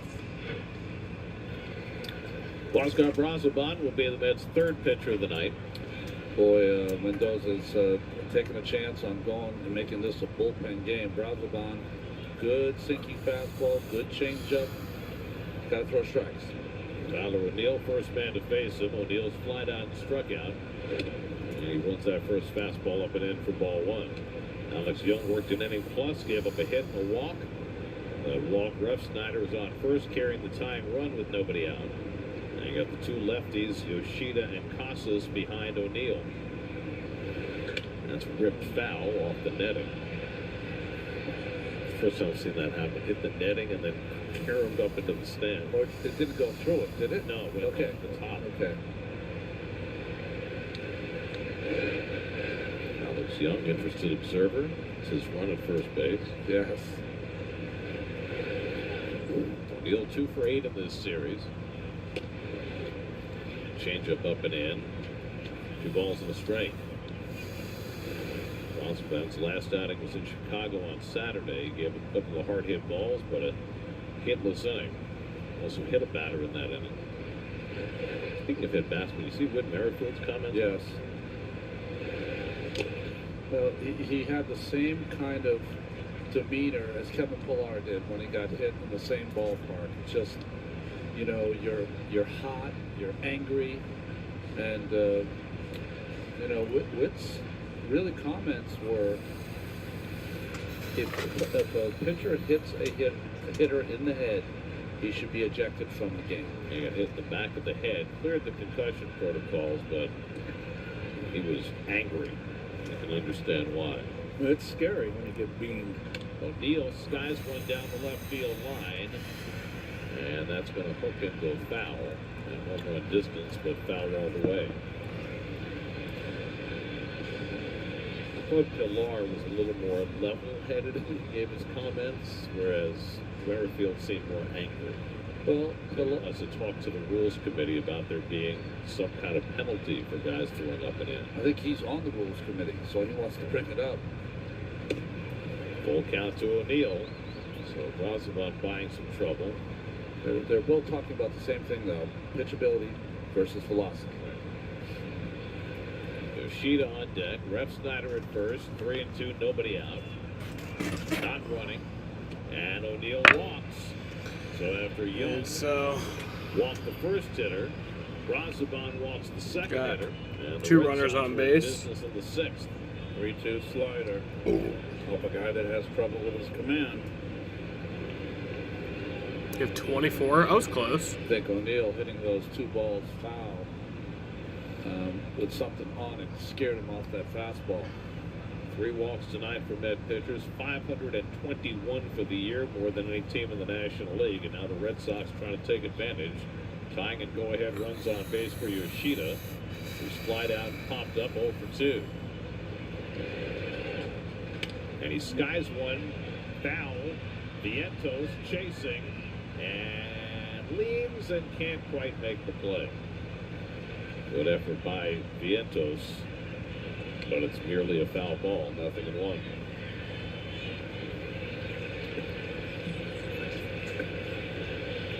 Yoshida's 2 for 9 in this series.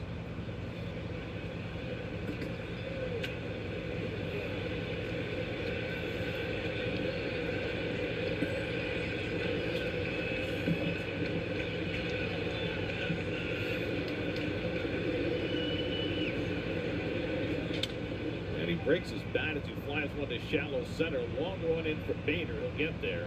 And makes the catch for the first down. You don't often see a ball hit that high in the air with a broken bat.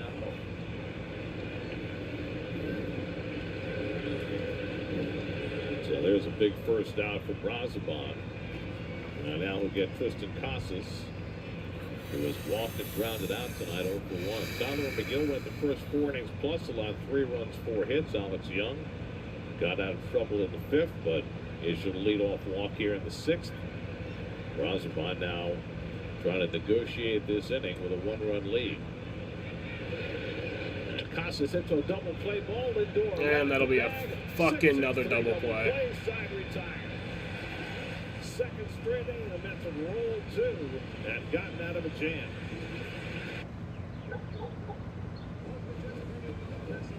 Come on, it's picture day. We're gonna be late. Baby, what are you doing? Take that makeup off. We've gotta go. Research suggests passion and loyalty are traits passed down between generations. The makeup stays. Let's go. We'll take it off in the car. Take your shirt in. Way to role model, Grandma. Real New York sports fans are raised on SNY. Oh, I need a vacation. Get your New York sports here.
Bottom of the 6th inning, Mets hanging on to a 4-3 lead. The double plays have helped.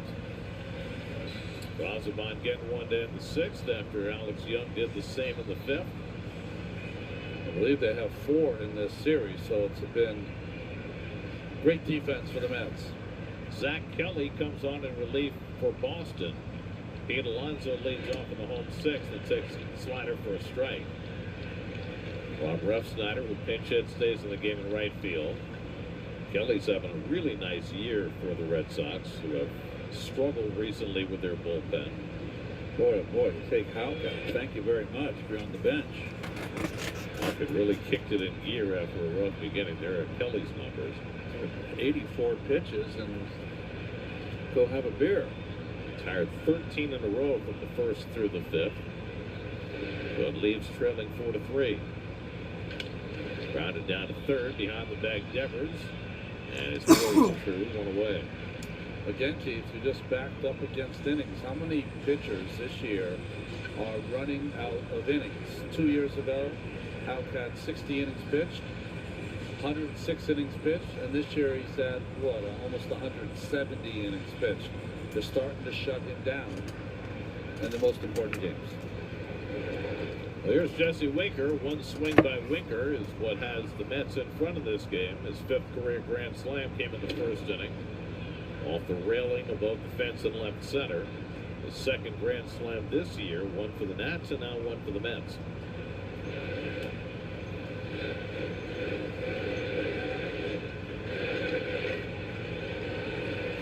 And Winker yanks that one foul into the netting, 1-1. So Houck threw 84 pitches over 5 innings, 4 runs, 5 hits, 1 walk, 7 strikeouts, a home run. ERA, which came into the day 4th in the American League, went up from 3.12 to 3.24. Winker takes a changeup blown away. 2-1. Zach Kelly out of Newberry College in South Carolina, first player in decades to make it to the big leagues from that school.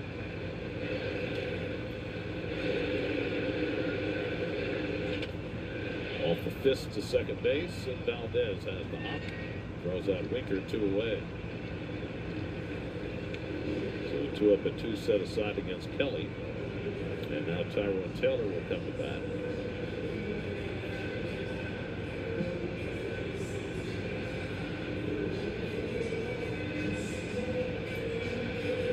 Forever Young, Alex, and now Danny. Bill Young.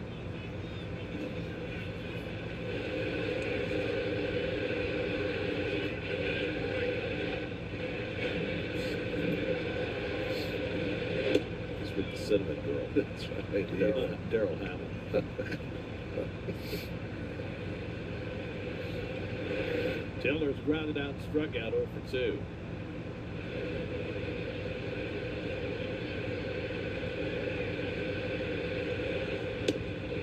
Slider on the outside corner for a strike, 1-1. Well, look at 44-year-old Rich Hill. Just signed recently with the Red Sox after sitting out most of the year.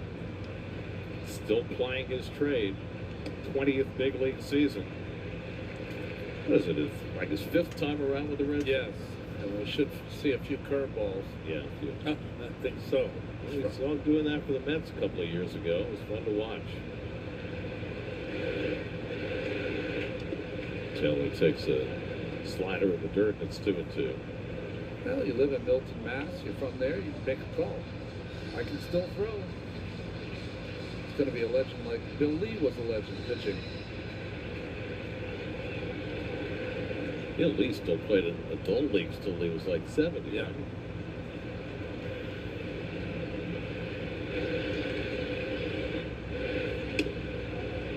Fastball a little low, and it's 3-2 to Taylor. Jeff McNeil would be next.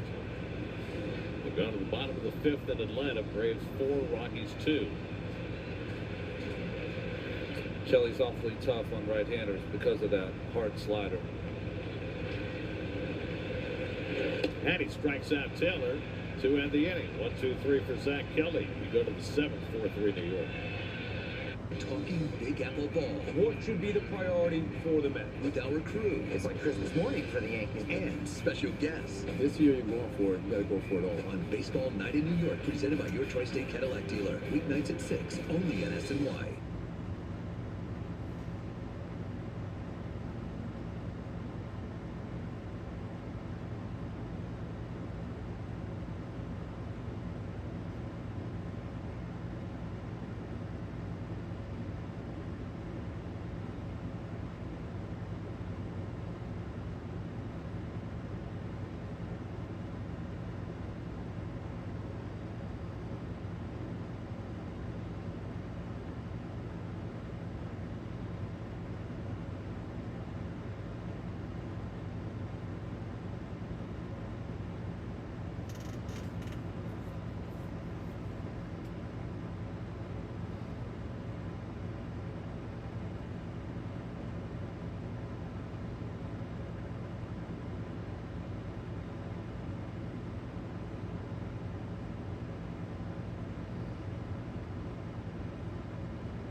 And Santos drives one deep left field. They looking up at the wall, and it's near the top. Did it go out? No, they say in play. Bears are coming out, and it's a home run. A two-run homer from Omir Santos, and the Mets have taken a 3-2 lead in the top of the ninth inning. Hit hard, right with a beautiful grab. Low throw, and Castillo with a great pickup for the out. What a play on both ends. Go sit down. My favorite part about that whole thing was when Papelbon came out of the dugout. Both of you in unison said, "Sit down! Oh, sit down, Pap!" Oh, God. Oscar Brazoban facing Connor Wong as we start the 7th inning. It was one of the most memorable games we've ever done. I had more fun doing that game. I'll never forget it. I mean, that play in the 9th, that was one play. But remember, the Mets had Ramon Martinez playing shortstop. It might have been his first game for the Mets. And he made another play in the 9th inning as well to save it after Omir Santos had his moment.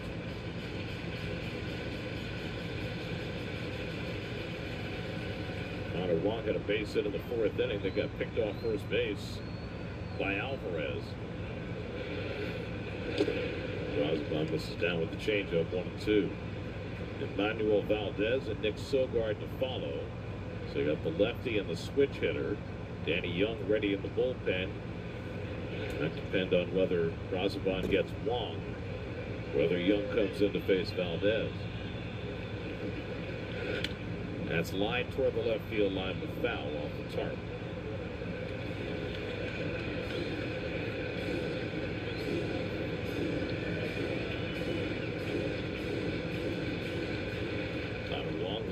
In this series. Catcher who's played other places for the Red Sox this year, some first, some second, some outfield. And he lines that one into left field for a base hit. That's a base hit. Chased down by Nimmo. Wong slams on the Connor brakes Wong and gets go a back base to hit. first base. So just as Alex Young did in the 6th inning, giving up a leadoff walk, Brazoban gives up a leadoff hit in the 7th. Got himself a breaking ball here. A little slider, didn't do much. Let go with one hand. Correct me if I'm wrong, but I think Connor Wong is the last piece in the trade for Mookie Betts. You're right. Last guy left. Jeter Downs was in that trade. And Alex Verdugo. And it's a good changeup by Brazoban to start off Valdez. So, with the lefty ready in the bullpen, Carlos Mendoza sticking with Brazoban against Valdez, knowing that they've got a lot of right-handed bench to go to. Vientos in on the grass at third, and another good changeup, and Brazoban quickly out on Valdez 0-2. Valdez, he is a free swinger, boy. Sogard's a switch hitter, so he only wants Danny Young to come in when he knows it's going to be the left-handers batting. Got Duran and Devers behind Sogard. Valdez 2 for 2 tonight. Single to left in the third, single to right in the fifth. Both of those off McGill.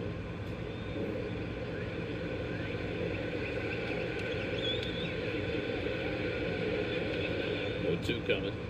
And he struck him out. 3 straight changeups by Brazoban to Van Valdez for the first out. And now Carlos Mendoza will make the pitching change. Boy, circle change and a good one. Boy, the ball just dropped out of the air. He's got good stuff.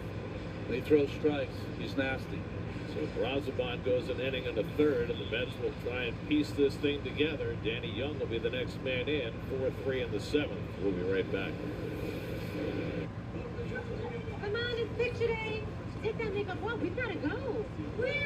Research shows passion and loyalty are traits passed down between generations. The makeup stays. Real New York sports fans are raised on SNY. It's your New York sports here.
Oscar Brazoban gave the Mets an inning and a third. Got the double play ball to end the sixth. Gave him the leadoff hit in the seventh, but then struck out Valdez, and now Danny Young is on. He pitched in the first game on Labor Day that Danny Young, you can see his numbers from the year, pitched an inning, got a couple of strikeouts. Will face Romy Gonzalez, who will bat for Nick Sogard. Gonzalez faced Young in the first game of the series and drew a walk. Started last time at first base and went 0 for 2. Tying run at first with 1 out. And Gonzalez fouls off the first fastball, 0-1. Danny Young, University of Florida. Romy Gonzalez, University of Miami. A lot of Florida folks here, right? On both teams. Pretty good rivalry right there.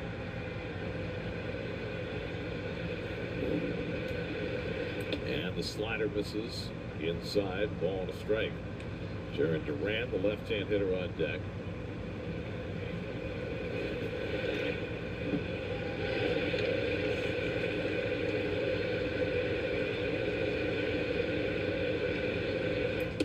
Backdoor slider finds the plate to the satisfaction of Nate Tomlinson, and it's 1-2.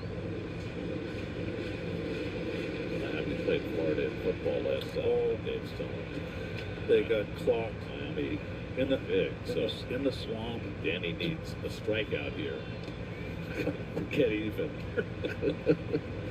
Miami riding high. They cleaned Florida and the Gators clock. Alligator wrestlers. 2-2 to Gonzalez. This is badly with that slider. 3-2. Well, the Mets have rolled inning-ending double plays in each of the last 2 innings.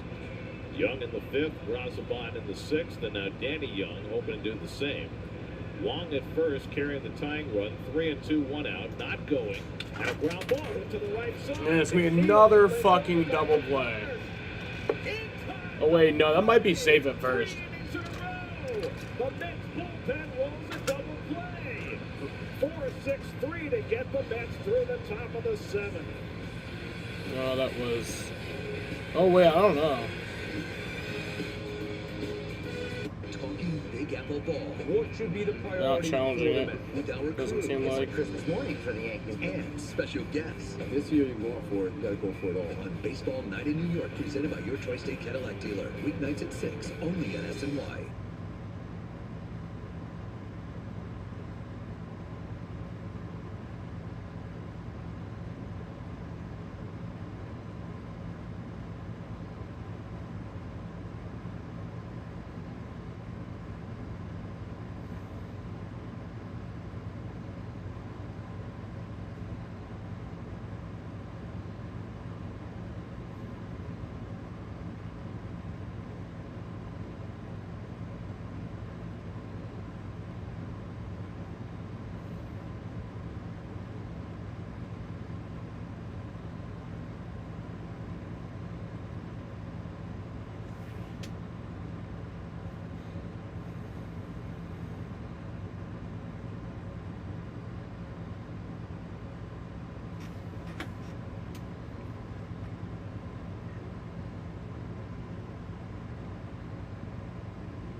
Be one of the first 15,000 fans at Saturday's game against the Reds and get a Mets hockey jersey from Hyundai. Get your tickets now at Mets.com/tickets.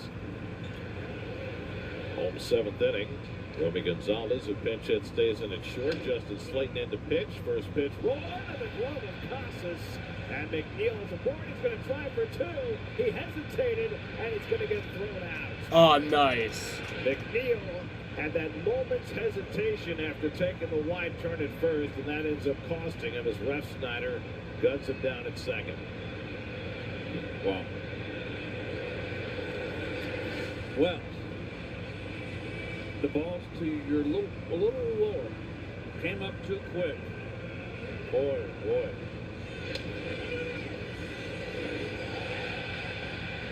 So Jeff trying to make it happen here.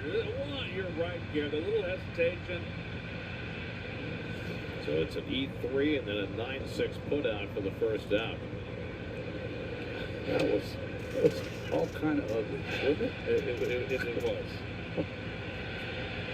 Just that little stutter step.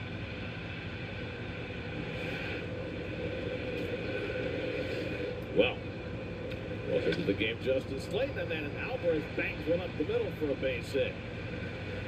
So that's 3 of the last 4 at-bats. We've seen Alvarez hit the ball to center or to right. A little bit of a change now. It's nice to see.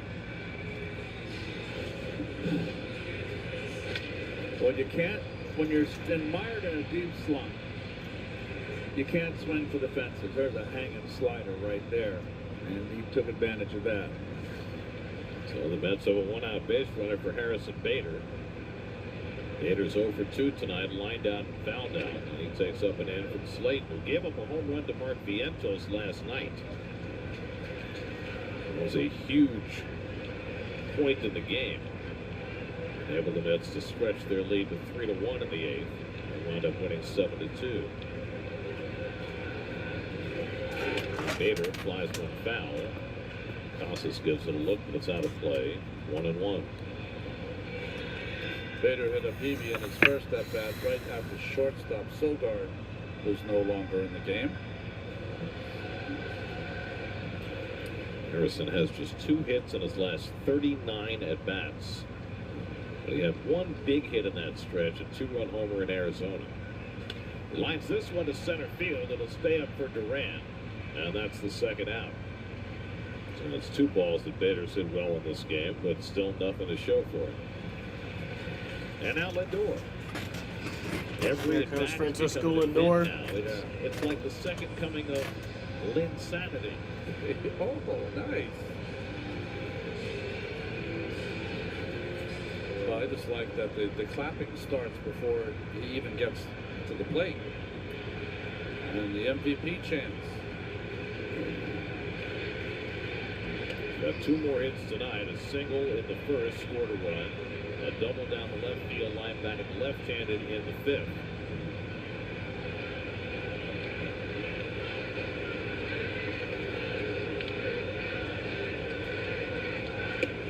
After the high fastball, it's 1-1. David Stern said yesterday that he's been around MVP seasons, talking specifically about Chris Yelich when he was in Milwaukee. You grew up with Carl Yastrzemski and his stretch drive in 1967, right? I mean, it's got to be kind of what this feels like right now. Well, you mentioned, Ronnie, you said that the Dodgers, you can pick 3 guys that can be MVP candidates, and they can pick each other off.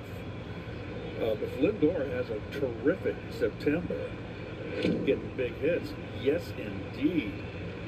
Well, ultimately, it doesn't matter if he wins the MVP.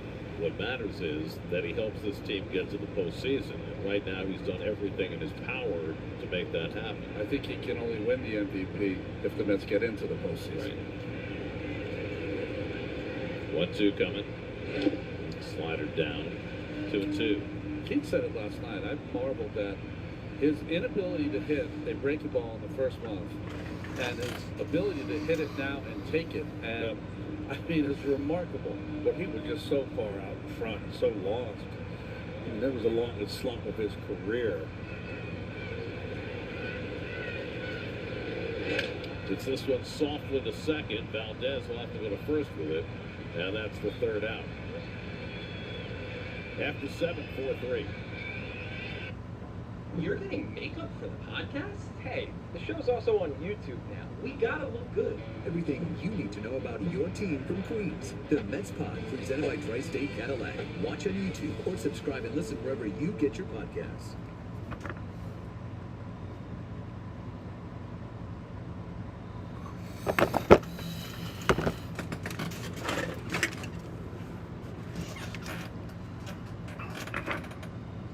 So we are now headed to the top of the 8th.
Gary and Jerry postgame show on the way. What a terrific addition Jesse Winker has been. Huge grand slam to get to their ace before he gets settled in. All right, we'll see you guys coming up on the postgame show. Back out to the ballpark, Gary.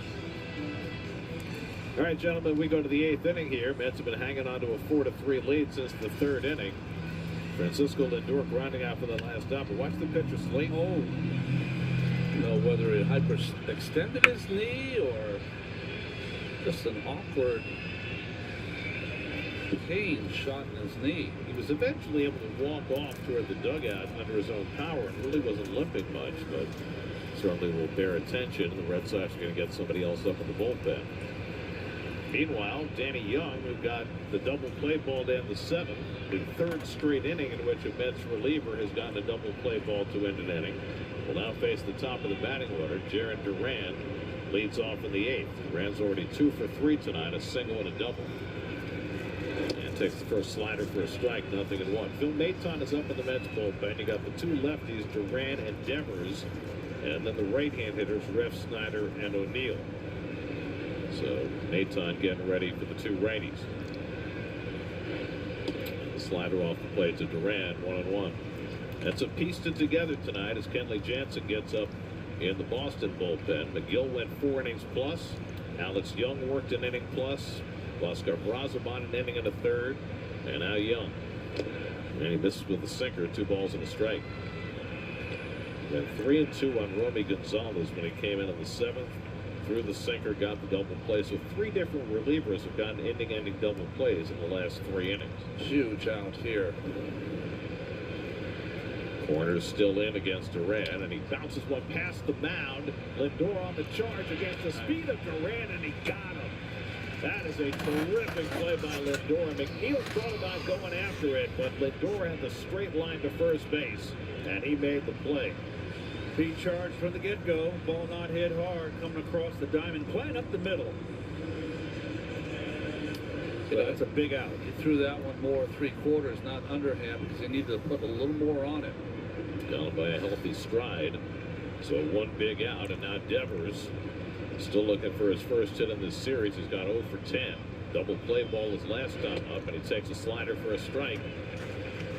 Yeah, Young's got 3 big outs, but he has to get 1 more here, and then it'll be Maton's turn.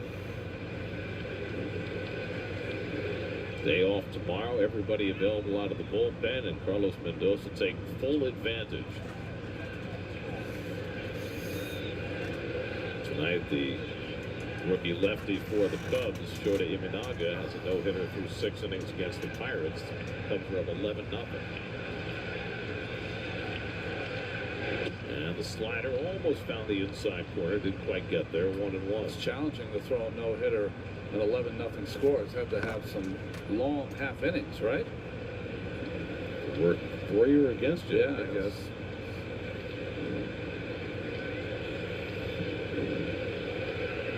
One coming, and Devers chases the slider, and it's 1-2.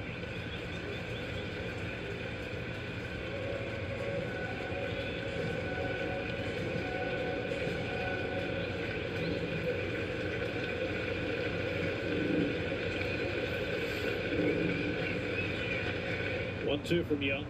Struck him out. Danny Young with his first strikeout. He gets his man. Got Duran on the slow grounder, strikes out Devers with a slider. Young goes an inning and a third and gives the Mets everything they could have asked for. And now Phil Maton will take it from here. 4-3 Mets in the 8th. We'll be right back.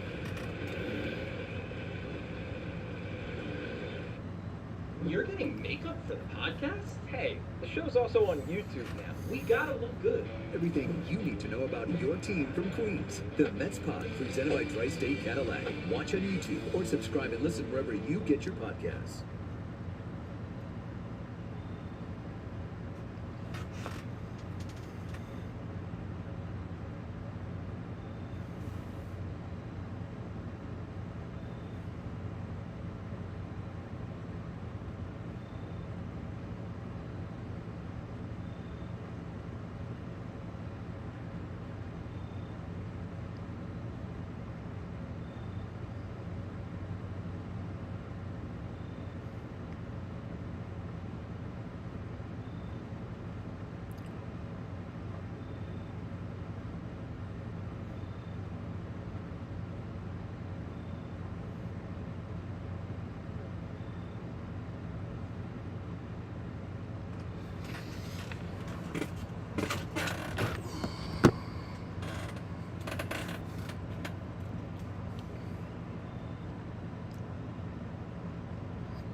silences feel so long.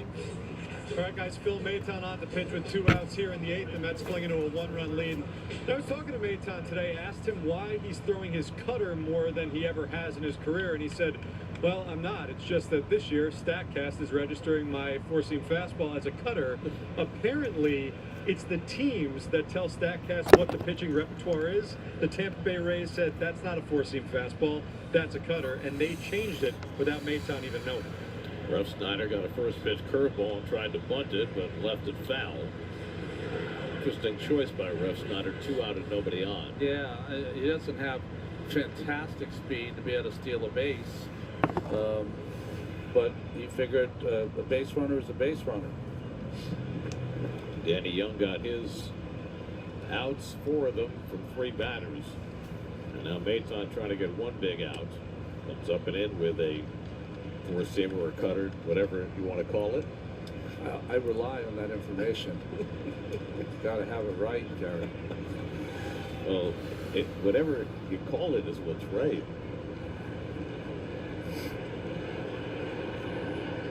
Whatever he throws, it's been so effective in a Mets uniform. 1-1 to Ruff Snyder, and the curveball. Did he swing? He did not. First base umpire David Rackley says no, and it's 2-1. If Ruff Snyder can keep the inning going, Tyler O'Neill would be next. Maton got the save in the first game of the series, his first as a Met. That's line to right center field, and that's down for a base hit. That's a base hit for Rob Ruff Snyder. Ruff Snyder will hold it first. What a play by Bader. We saw Nimmo do it earlier in the game, turn a double into a single, and Bader did the same. Ruff Snyder held it first. Well, we talk about defense, and the Met outfield is really solid defensively, and this is actually, you can say, the 3rd ball that was hit by the Red Sox. Nimmo 2, and this one right here in clutch, right when you don't need a double here. So defense shining. Sometimes the ability to limit bases late in the game is the most important thing. And that's what Bader did right there. Kept the winning run out of scoring position. And even though he didn't do it accurately, the fact that he got rid of it so quickly dissuaded Ruff Snyder from even thinking about going to second. When you take the turn at first, what do you look at? Where the ball is. And if you see it coming in, that's when you put the brakes on. Tyler O'Neill has 2 career at-bats against Phil Maton. He hit a home run in one of those 2. Tying run at first with 2 out. O'Neill 0 for 2 and a walk tonight. And a first pitch cutter up in the zone, 0-1. And we saw O'Neill against Peterson. He can't really handle with the swing he has that pitch up and in. 5 home runs this year for O'Neill, 2 for 8 in this series. And the curveball outside, ball and a strike. Mets have got 3 2/3 innings scoreless out of their bullpen, which has been stellar over the last week.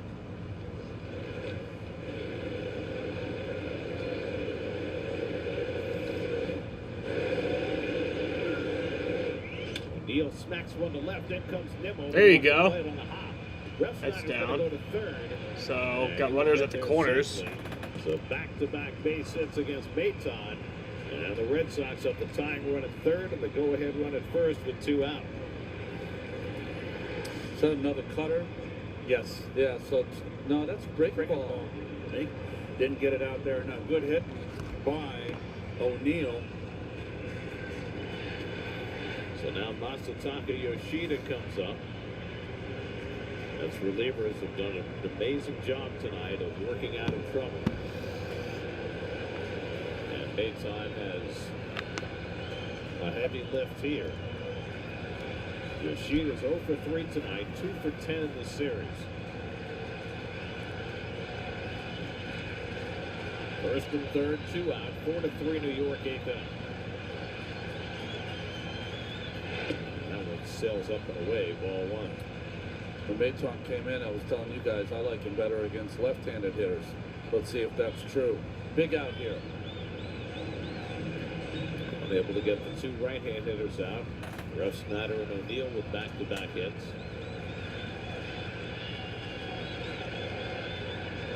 Yoshida fouls off the counter. It's 1-1.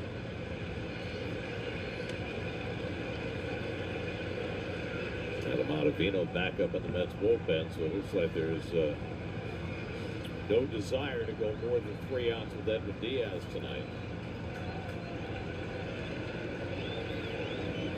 1-1. Curveball swung and missed. Strike 2. 1-2. Boy, he swung over the top of that one. Dropped a little hammer on him. It's almost like he changes speeds on that breaking ball, and when he gets ahead, he has the ability to throw that ball in the dirt, have them swing over. Let's see if he doubles up on the curve. Fans are on their feet. 1-2. Curveball pulled foul.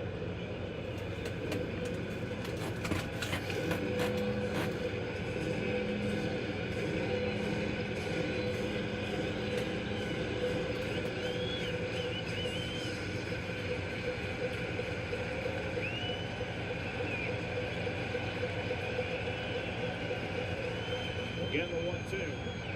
And he hits it down to first down. Off. Another curveball, and Yoshida just yanked it foul to stay in the at-bat. First base coach, Andy Fox, got to get out of the way. He almost ran into Pete, who was trying to come into foul territory. Andy's taller. Yeah. Pete's bigger.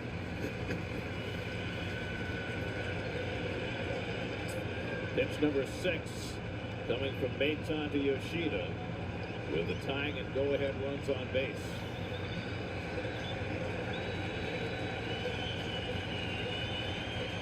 Curveball line to short. Lindor's got it. Soft liner. Lindor was right there. God damn it. The Red Sox will have one more chance. This bullpen continues to get try to come back in this game. That fucking sucks. To the bottom of the 8th, 4-3 New York.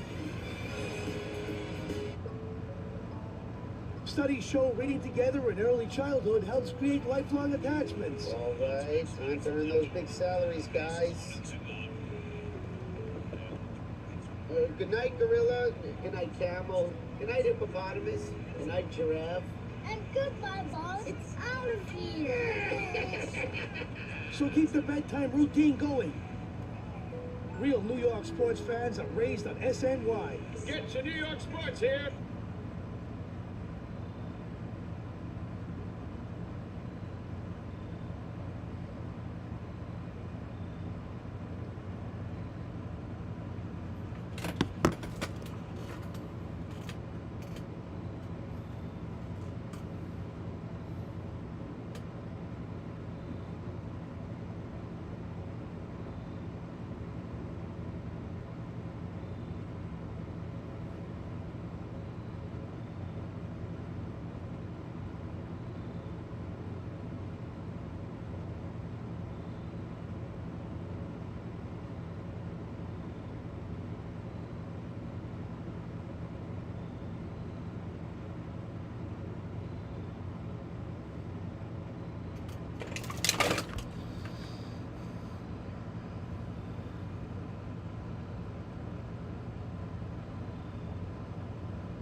Come on.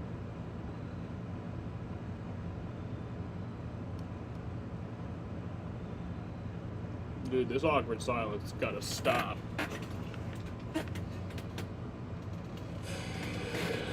Congratulations to tonight's City Community Home Runs fan of the game, Anna from Jersey City, who as of now has won a Mets autograph and a Mets prize pack. Edwin Diaz getting ready for the 9th. Mets trying to get some insurance against the active saves leader, Kenley Jansen, who gets his first cutter in for a strike. Jansen has appeared in 40 games against the Mets. He's only allowed 4 runs in the regular season. That includes the postseason, our numbers there. Got his first ever save against the Mets at Dodger Stadium. He now has 445 saves, and he throws a slider inside. throws the cutter about 85% of the time. Every once in a while, we'll mix in a wrinkle. But he's been living on that cutter for 15 big league seasons. Nimmo has an infield hit and a walk tonight, 1 for 2. And Brandon strokes one foul, ball and 2 strikes. Early on in Kenley's career in the Dodgers farm system, he was on the same team as Clayton Kershaw as his catcher. Pretty amazing. Right. Nimmo 0 for 3 in his career against Jansen. Takes the fastball high, and it's 2-2. Mark Vientos on deck, and then Pete Alonso. That's got all 4 of their runs on one swing by Jesse Winker in the first inning. They've been held in check ever since.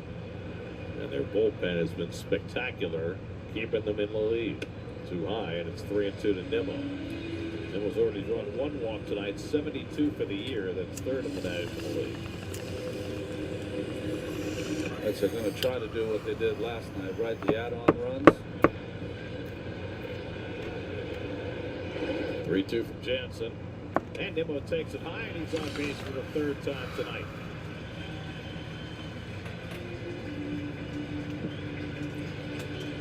Will he try to steal a pillow here? He's yet to be thrown out this year. 12 for 12. Be a good time for Vientos to pop that hole between 1st and 2nd. Set up a 1st and 3rd. Marking a base hit to right field back in the 1st inning. And it takes cutter for a strike, 0-1. Do you know that there has not been a single pickoff throw by a pitcher in this game? Here it comes. Kenley does not like throwing to first base. That's lined up the middle, base hit. Nimmo to second, he'll stop there. So Vientos has his 2nd hit of the night, and the Mets have the first 2 men on against Jansen in the 8th. You know what I like about Vientos, Keith? He hits a lot of different pitches in a lot of different parts of the strike zone. This is an adjustment on his swing. This ball's up, and he just got the barrel there. Look at that. He did everything he could to get on top of that. That's just good hitting, getting on top of a pitch, out of the strike zone, above the letters. Vientos leaves for a pinch runner. Jose Iglesias will run for him and then stay in for defense. And Pete Alonso will try and make something of it. He's 0 for 3 tonight, 2 strikeouts and a ground out. They're poised to add on here. He is 1 for 6 in his career against Jansen. Nimmo at 2nd, Iglesias at 1st. And first pitch slider in for a strike. Kenley Jansen's given up runs in 3 of his last 5 outings. And the Mets hoping to make it 4 of 6 and get Diaz a little cushion before we go to the 9th. Alonso with a big hit last night in the 8th inning. Fastball high, a ball and a strike. Jansen's been missing. High in the strike zone, way out of the strike zone. In the top of the 9th, the Red Sox will have Casas, Wong, and Valdez due up against Diaz.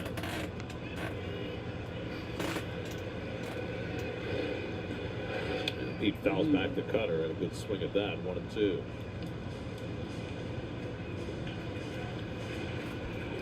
The White Sox have won.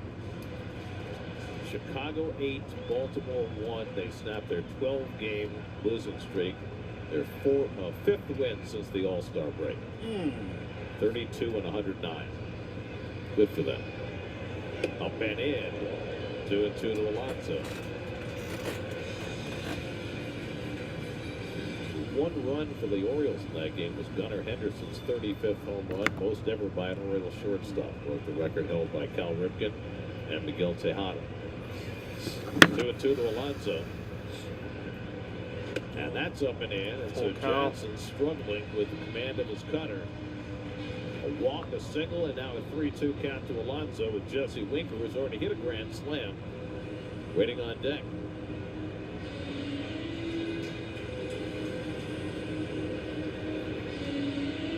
Fernando Tatis, Jim Gentile. Tony Cloninger, guys who've hit 2 grand slams in a game. Cloninger was a pitcher. Yes, he was. 3-2 coming. And Alonso fouls it back. Fouled off. I remember when he did that. That was obviously big news. Big right-hander. 66 maybe? 1966. It was in the mid-60s. I was a young teenager back then, I guess. Of course, Tatis hit his 2 in the same inning, which no one will ever top. Well, it'd be hard to even match. 3-2 coming. And it's fouled off. He threw him a slider on 3-2.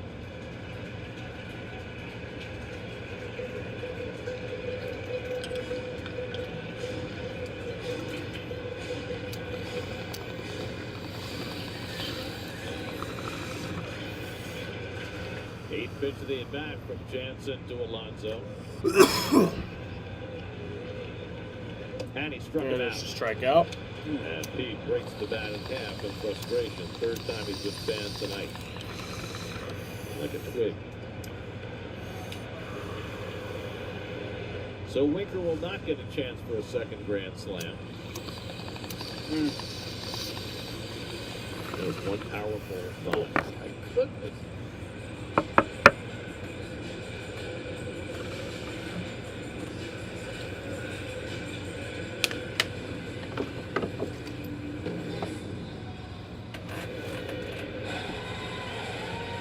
Winker hits one to deep center field. Back goes Durant to the warning track. It's over his head.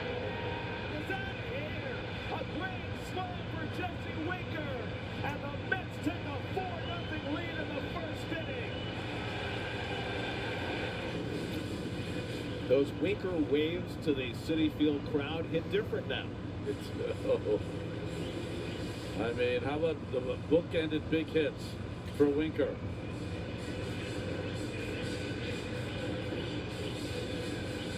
Jesse's grand slam was his 2nd this season, 1st for the Mets, the 5th of his career.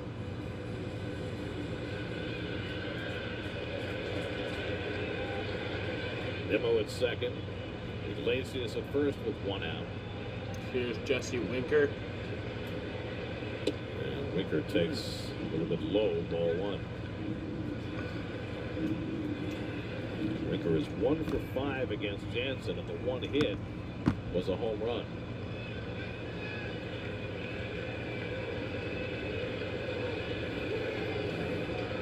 And Jansen takes a look. Gonzalez was standing behind Nimmo and took a step in towards 2nd, but then backed away before Jansen turned.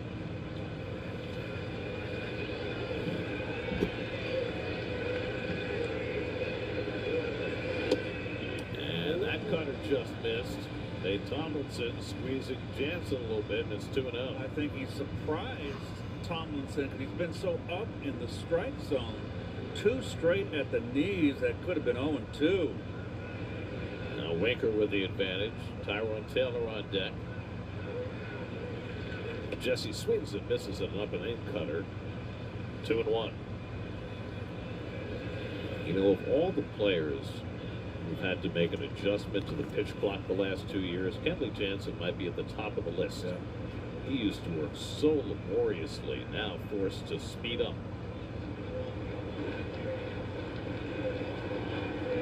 And that sails up high, and it's 3-1. And I wonder whether that affects his ability to get himself back in the strike zone. He used to have 3 twitches with his left hip to get him in position to throw. He does it only twice now to get the pitch off within the pitch clock.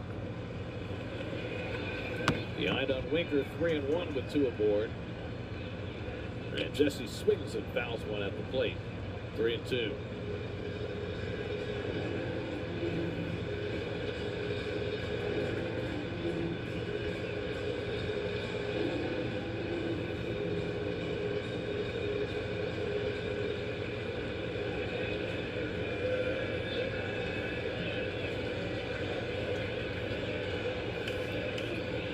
Step off to reset the pitch clock. Nimmo and Iglesias, the base runners. 3-2 to Winker. He walked under Yeah, the that's bases ball alone. 4. So the bases are now Second loaded. walk of the inning for Kenley Jansen, and now Tyrone Taylor will come up with the bases loaded, 1 out. Tyrone Taylor is coming up. Tough man to double up here, Taylor. They're going to have to bring the infield halfway up the middle. In at the corners. They're actually coming in a little bit more. That's about halfway. Taylor's 0 for 3 tonight. Hey, the Kenley boys are still up. They're 1 never for 2 down. in his They're career still up. against Jansen. Demo at third, Iglesias at second, Winker at first with 1 out. The infield most of the way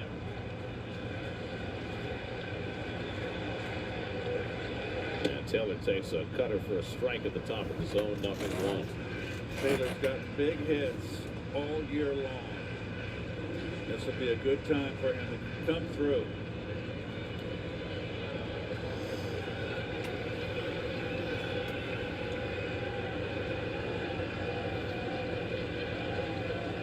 Taylor takes 1 high, and it's a ball and a strike. Rich Hill, the left-hander, Greg Weiser, the right-hander. But it's Jansen laboriously working his way through the 8th inning, about to throw his 25th pitch.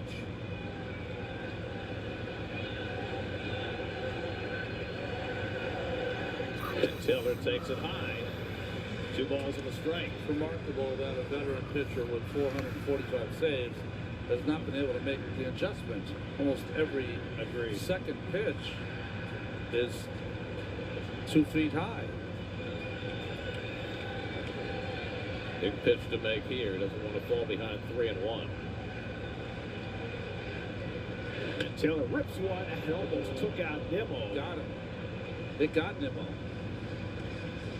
He was in foul territory, which is what you do to avoid he making got out an of out. it. But Just missed him. I thought I heard him. He made like Fred Astaire there. 102 miles an hour off the bat. Well, he was going backwards, more like Ginger. No heels though. 2-2. Outside, ball 3. And that's a full count. Well, Johnson has backed himself against the wall here. 4-3 New York, 8th inning. Bases loaded, 1 out. 3-2 to Tyrone Taylor. Jeff McNeil on deck.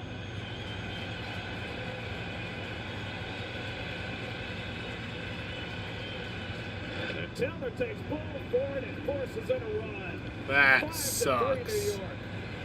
Third walk of the inning That's going for to force in a run. And Makes it a Taylor gets 5-3 the ball RBI game. to give the Mets an insurance run. And Alex Cora on his way out to take his closer out of the game. Well, we talked about this Red Sox bullpen. Mets bullpen has been spotless. Well, the Mets bullpen have had situations to pitch out of, and So they've been Kenley able to do Jansen's it. coming out of the Jansen game. was not. 2-1 lead and a chance for more in the 8th. We'll be right back.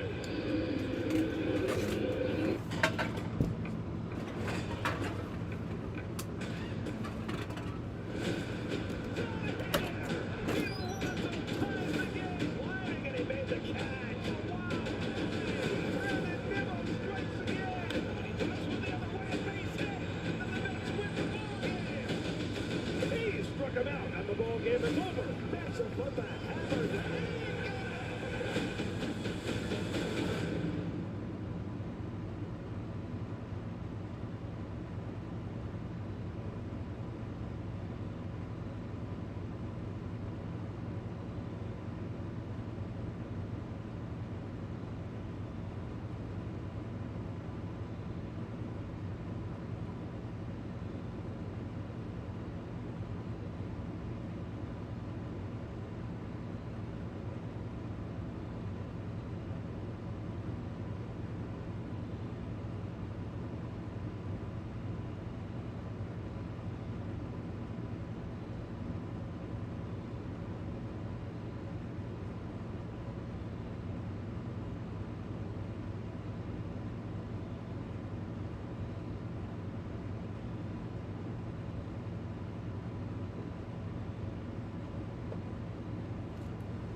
Later tonight, Honda Sports Night. Lots more on the wild card chase and all the football news as well ahead of the openers coming up. Honda Sports Night tonight and every night on SNY. 44-year-old Rich Hill is on to pitch for the Red Sox. The Red Sox trying to get the Mets out with 80 years of experience with Jansen and now Rich Hill, 44 years young. You'll see a lot of curveballs. He's in a tough spot with the bases loaded.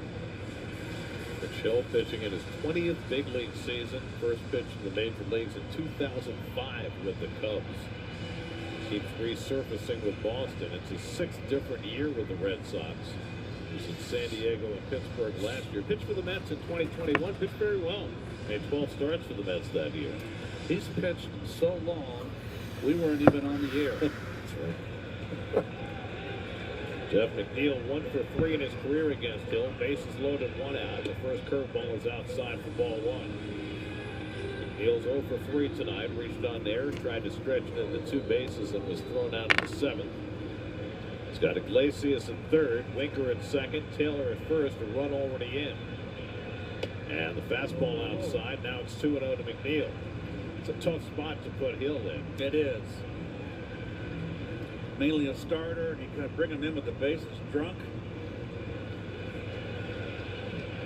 His 4th appearance in signing with the Red Sox, and he misses way outside with the curveball, and now it's 3-0. Jansen just walked in a run, and now Hill in danger of doing the same. It's hard to swing 3-0 when you haven't seen a pitch close. Rich Hill's in danger of walking in another run.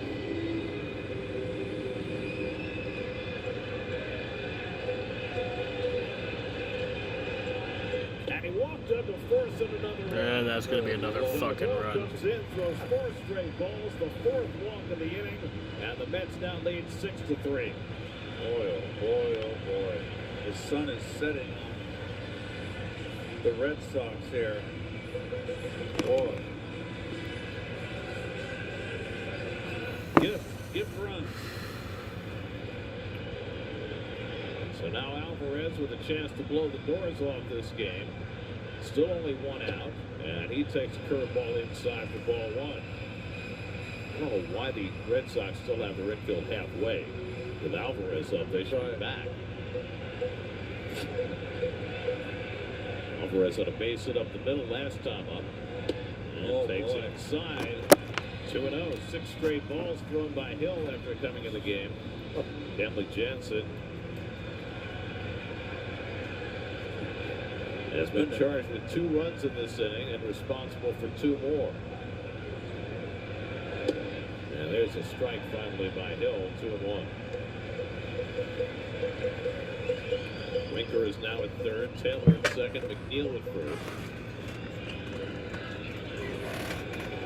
This Corey has been watching his bullpen implode for the last 2 months. And that curveball bends in for a strike, and it's 2-2.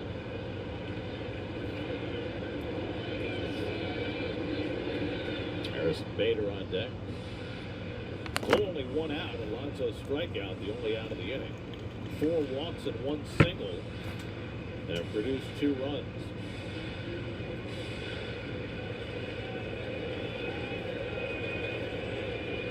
Two to Alvarez. And he goes with the fastball and misses low and in. And now another full count. This is the 6th 3-ball count to 7 batters in the inning. And Hill's got to throw a strike. Alvarez bounces it foul on a cutter.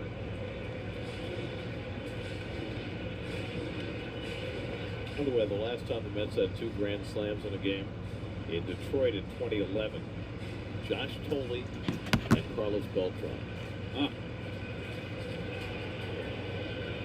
3-2. And that misses ball 4 and another fucking run comes in. Taylor, McNeil, and Alvarez all walk with the bases loaded, and it's 7-3 New York. Yeah, this is just a bad game. Bad series. This is something else. Wow. Mets having a walk at the park here at the bottom of the 8th. 5 walks in the inning, including 2 by Hill to his first 2 batters. And now Bader. And he hits one foul backing out of play on the first pitch cutter. Red Sox Nation must be going nuts up there in New England. Red Sox Nation may be ready to secede.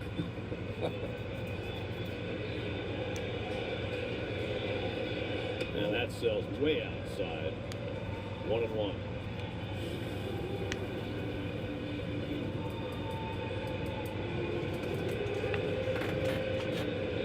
Gators 0 for 3 tonight, 2 for his last 40 to make something happen here.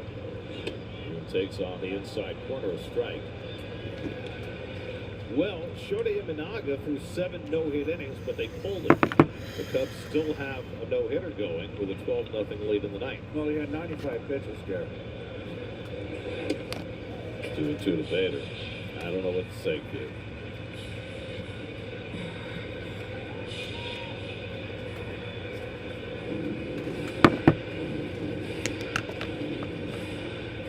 Bader's the 8th man up in the inning. Francisco Lindor on deck. 2-2 coming. And the curveball hit in the air to left field. That'll get a run in. Alright, well, let's go score another fucking run. The catch. Tagging a third is Taylor. He comes in with the 4th run of the inning, and it's 8-3. So the Mets 8-3 game. With 4 runs here in the bottom of the 8th. And they now have a 5-run cushion. This happened last night, too. And Alex Torres is going to make another pitching change. Rich Hill's done now, too. Bullpen implosion by the Red Sox. Mets have scored 4 runs on 1 hit and lead 8-3. We'll be right back. I deprioritize. But it's a work call. Oh, a work call? Deprioritize. T-Mobile home internet relies on cell phone towers, so when their network gets busy, you can be deprioritized. Too bad it's good movie. Forget T-Mobile cell phone internet. Get home internet that puts you first. Get Spectrum. He was the most valuable of MVPs you'll ever see. That's 100% right. I'm inferring. It is. Oh, wow.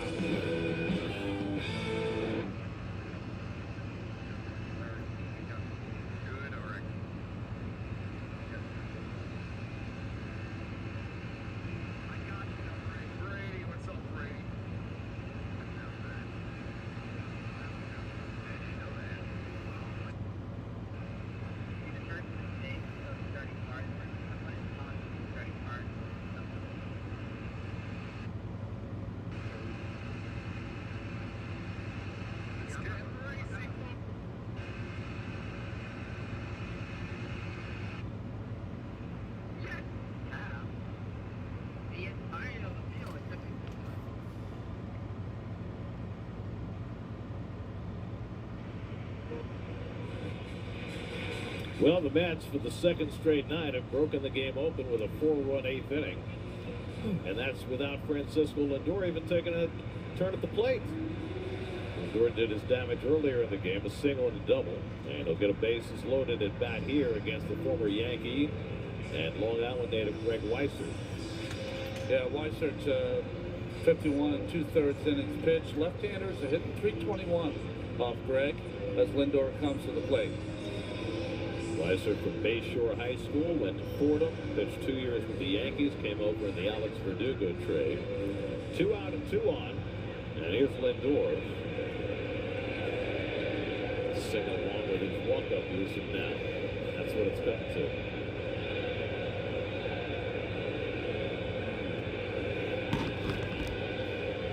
Love it. Makes it my girl with MVP.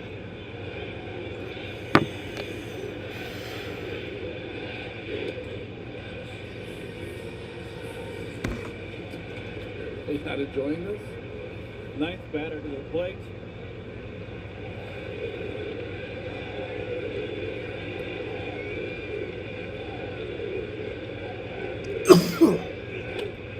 Fouls off the fastball from Weissert, 1-1.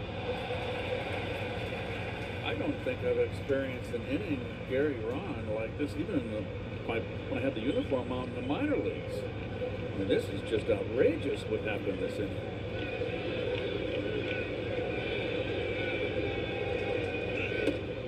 Weissman sells went up and away. There have been so many non-competitive pitches in this inning. That's a good call, Gary. That's what's made it. 46 pitches already in the inning for 3 Red Sox pitchers. Jansen began it. Hill continued it. Now Weiser. 2-1 to Lindor. And that's too high, and now it's 3-1. Brandon Nimmo began this inning with a walk against Jansen, is now on deck. 1 hit and 5 walks in the inning so far. And Weiser behind Lindor at 3-1. And he rips it to right field, but right at Refsnyder who makes the grab. Pulling off the bat of Lindor and puts it into the inning. That's take a 5-run lead into the 9th. So it's going to finally end the inning. No, we're cartoons. This is the perfect way to podcast now that we're on YouTube. I don't know. This feels prohibitively expensive. Everything you need to know about your team from Queens. The Mets Pod, presented by Tri-State Cadillac. Subscribe and listen wherever you get your podcasts.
I like the way Edwin runs in time to the music. Yeah, he's Right on the beat. Beautiful canter. Well, he was getting up for a save situation. It's no longer that after the Mets scored 4 in the 8th. They'll try to protect a 5-run lead in the 9th. Tristan Casas leads off. Penis, bro. Yeah, this game is bad. After pitching for the first time in this series, he went Sunday against the White Sox. Got a 16th save, striking out the side of the 9th. He's got Casas, Wong, and Valdez to try and get out in the 9th inning today as the Mets try to sweep this series and win their 7th in a row, which would match their season high. They won 7 in a row back in June. And that's inside. It's 3-0 to Casas. The Mets bullpen has been timely. In the 5th inning, Alex Young. So the stream has reached 3 hours. We're about to reach 10 p.m. here. It's ball 4 to Casas. In the 6th inning, Syracuse and in New York. Ball to end the inning. In the 7th inning, Danny Young got a double play ball to end the inning. The last time the Mets had 3 different pitchers end an inning in 3 consecutive innings on double plays, it was August the 7th of 1966. The three pitchers were Jerry Arrigo, Larry Bernard, and Darryl Sutherland in the game against the Pirates. The Mets got Jerry Arrigo. Oh, yeah. Wow. He was a Tiger, right? Didn't he pitch for the Tigers? I think he did. And then this is inside. It's 1-1 to Connor Wong. That is some great research right there by our research department. That is Senor Freed. Connor Wong. Connor Wong chases a slider. Strike 2. By the way, the Cubs completed the no-hitter. Imanaga and two relievers combined on a no-hitter against the Pirates. They won 12-0, the 18th no-hitter in Cubs history. 1-2 coming. Swing and a miss. Yeah, that's Struck strike him out 3. with 99 upstairs. One down in the ninth. Rockies and Braves have gone to the ninth. Atlanta 5, Colorado 2. So it looks like the Mets will stay a half game behind Atlanta, barring a big Colorado comeback or a big Boston comeback. Emmanuel Valdez is 2 for 3 tonight, and he takes a slider outside for ball 1. This bullpen has dealt 4 1/3 scoreless innings tonight. That's been perfect, but it has been rock solid. Foul back, 1 ball, 1 strike. In the 6-game winning streak for the Mets coming into this game, their bullpen's ERA was 1.08. It gets better if Diaz can close it out.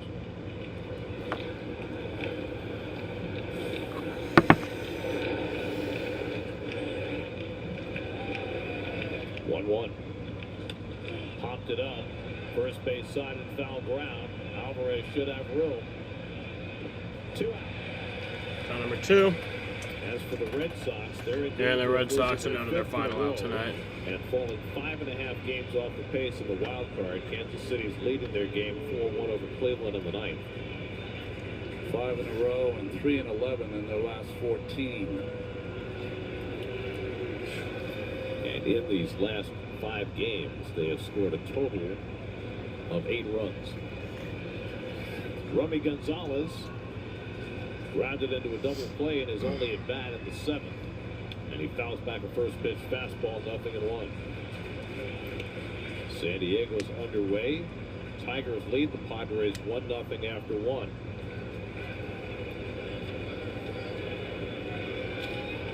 Diamondbacks are underway. They lead the Giants 1-0 after 1. Fouled off. And the Red Sox are down to their final strength.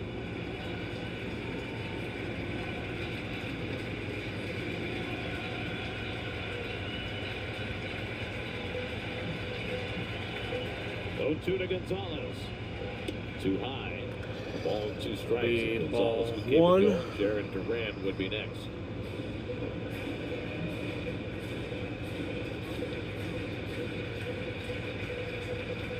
One-two. Fouled away. Foul off. This went from 11 games under 500 in early June to 11 games over 500 coming into play today. It's been a remarkable turnaround for this team that has played the best baseball in the National League over the last 3 months. 1-2. He struck him out. The ball game is over. And that's the game. And when Diaz gets the final 3 outs, the bullpen in front of him. That's the game. Awfully good as the Mets get 5 scoreless innings out of the pen. So the Mets sweep the Red Sox in this series. That fucking sucks. And the Mets sweep the Red Sox. This is a terrible game. Terrible time. Terrible series. It's probably going to be the end of the season. Doesn't really look like we have much of a chance left here. 14th home run of the year, third yeah. as a Met in a grand slam. That was really all the Mets needed, but they got the 4 with a lot of help from the Red Sox bullpen. And that 4-run. Cubs got a no-hitter tonight against the Pirates. Combined a no-hitter. 5 walks and 1 hit. Well, the Mets got something going on here in early September. They'll try to keep it So, going against the Reds on Friday. Mets match their longest winning streak of the year, winning their 7th in For a the row. Red Sox, William Brave had an RBI, Rafael Devers had an RBI, and Jaron Duran had an RBI. Tanner Houck got the loss, his 8th of the season. That brings his record to 8-10. He pitched 5 innings, gave up 5 hits, 4 runs, 4 earned runs, 1 walk, 7 strikeouts, gave up 1 home run, has a 3.24 ERA. Zach Kelly pitched an inning, struck out 1 batter, and has a 2.83 ERA. Justin Slayton pitched an inning, gave up 1 hit, has a 3.30 ERA. Kenley Jansen pitched the third of an inning, gave up 1 hit, 4 runs, 4 earned runs, 3 walks, struck out 1 batter, has a 3.70 ERA. Rich Hill pitched a third of an inning, gave up 2 walks, has a 4.91 ERA. And Greg Weissert pitched a third of an inning and has a 3.81 ERA. For the Mets tonight, Jesse Winker got the grand slam in the first inning. And then Yordan Alvarez got an RBI, Harrison Bader got an RBI, Jeff McNeil got an RBI, Tyrone Taylor got an RBI, and then Jesse Winker got the 4 RBIs. Tyler McGill pitched 4 innings tonight. He gave up 5 hits, 3 runs, 3 earned runs, 1 walk, struck out 3 batters, has a 4.95 ERA. Alex Young pitched an inning, gave up 1 hit, walked 1 batter, has an 0.90 ERA. Huesakar Brazaban pitched an inning and a third, gave up 1 hit, 1 walk, 1 strikeout, has a 3.48 ERA. Danny Young pitched an inning and a third, struck out 1 batter, has a 2.78 ERA. Phil Maton pitched a third of an inning, gave up 2 hits, has a 3.54 ERA. And then Edwin Diaz pitched an inning, gave up 1 walk, struck out 2 batters, has a 3.89 ERA. Time of the ball game tonight was 2 hours and 50 minutes. Tonight sucked. Not fun times. Not fun times at all. And my shit's starting to lag out. Not really. Okay, that's good. But it doesn't really matter because I'm ending it right now anyway. I want to thank you guys for watching, and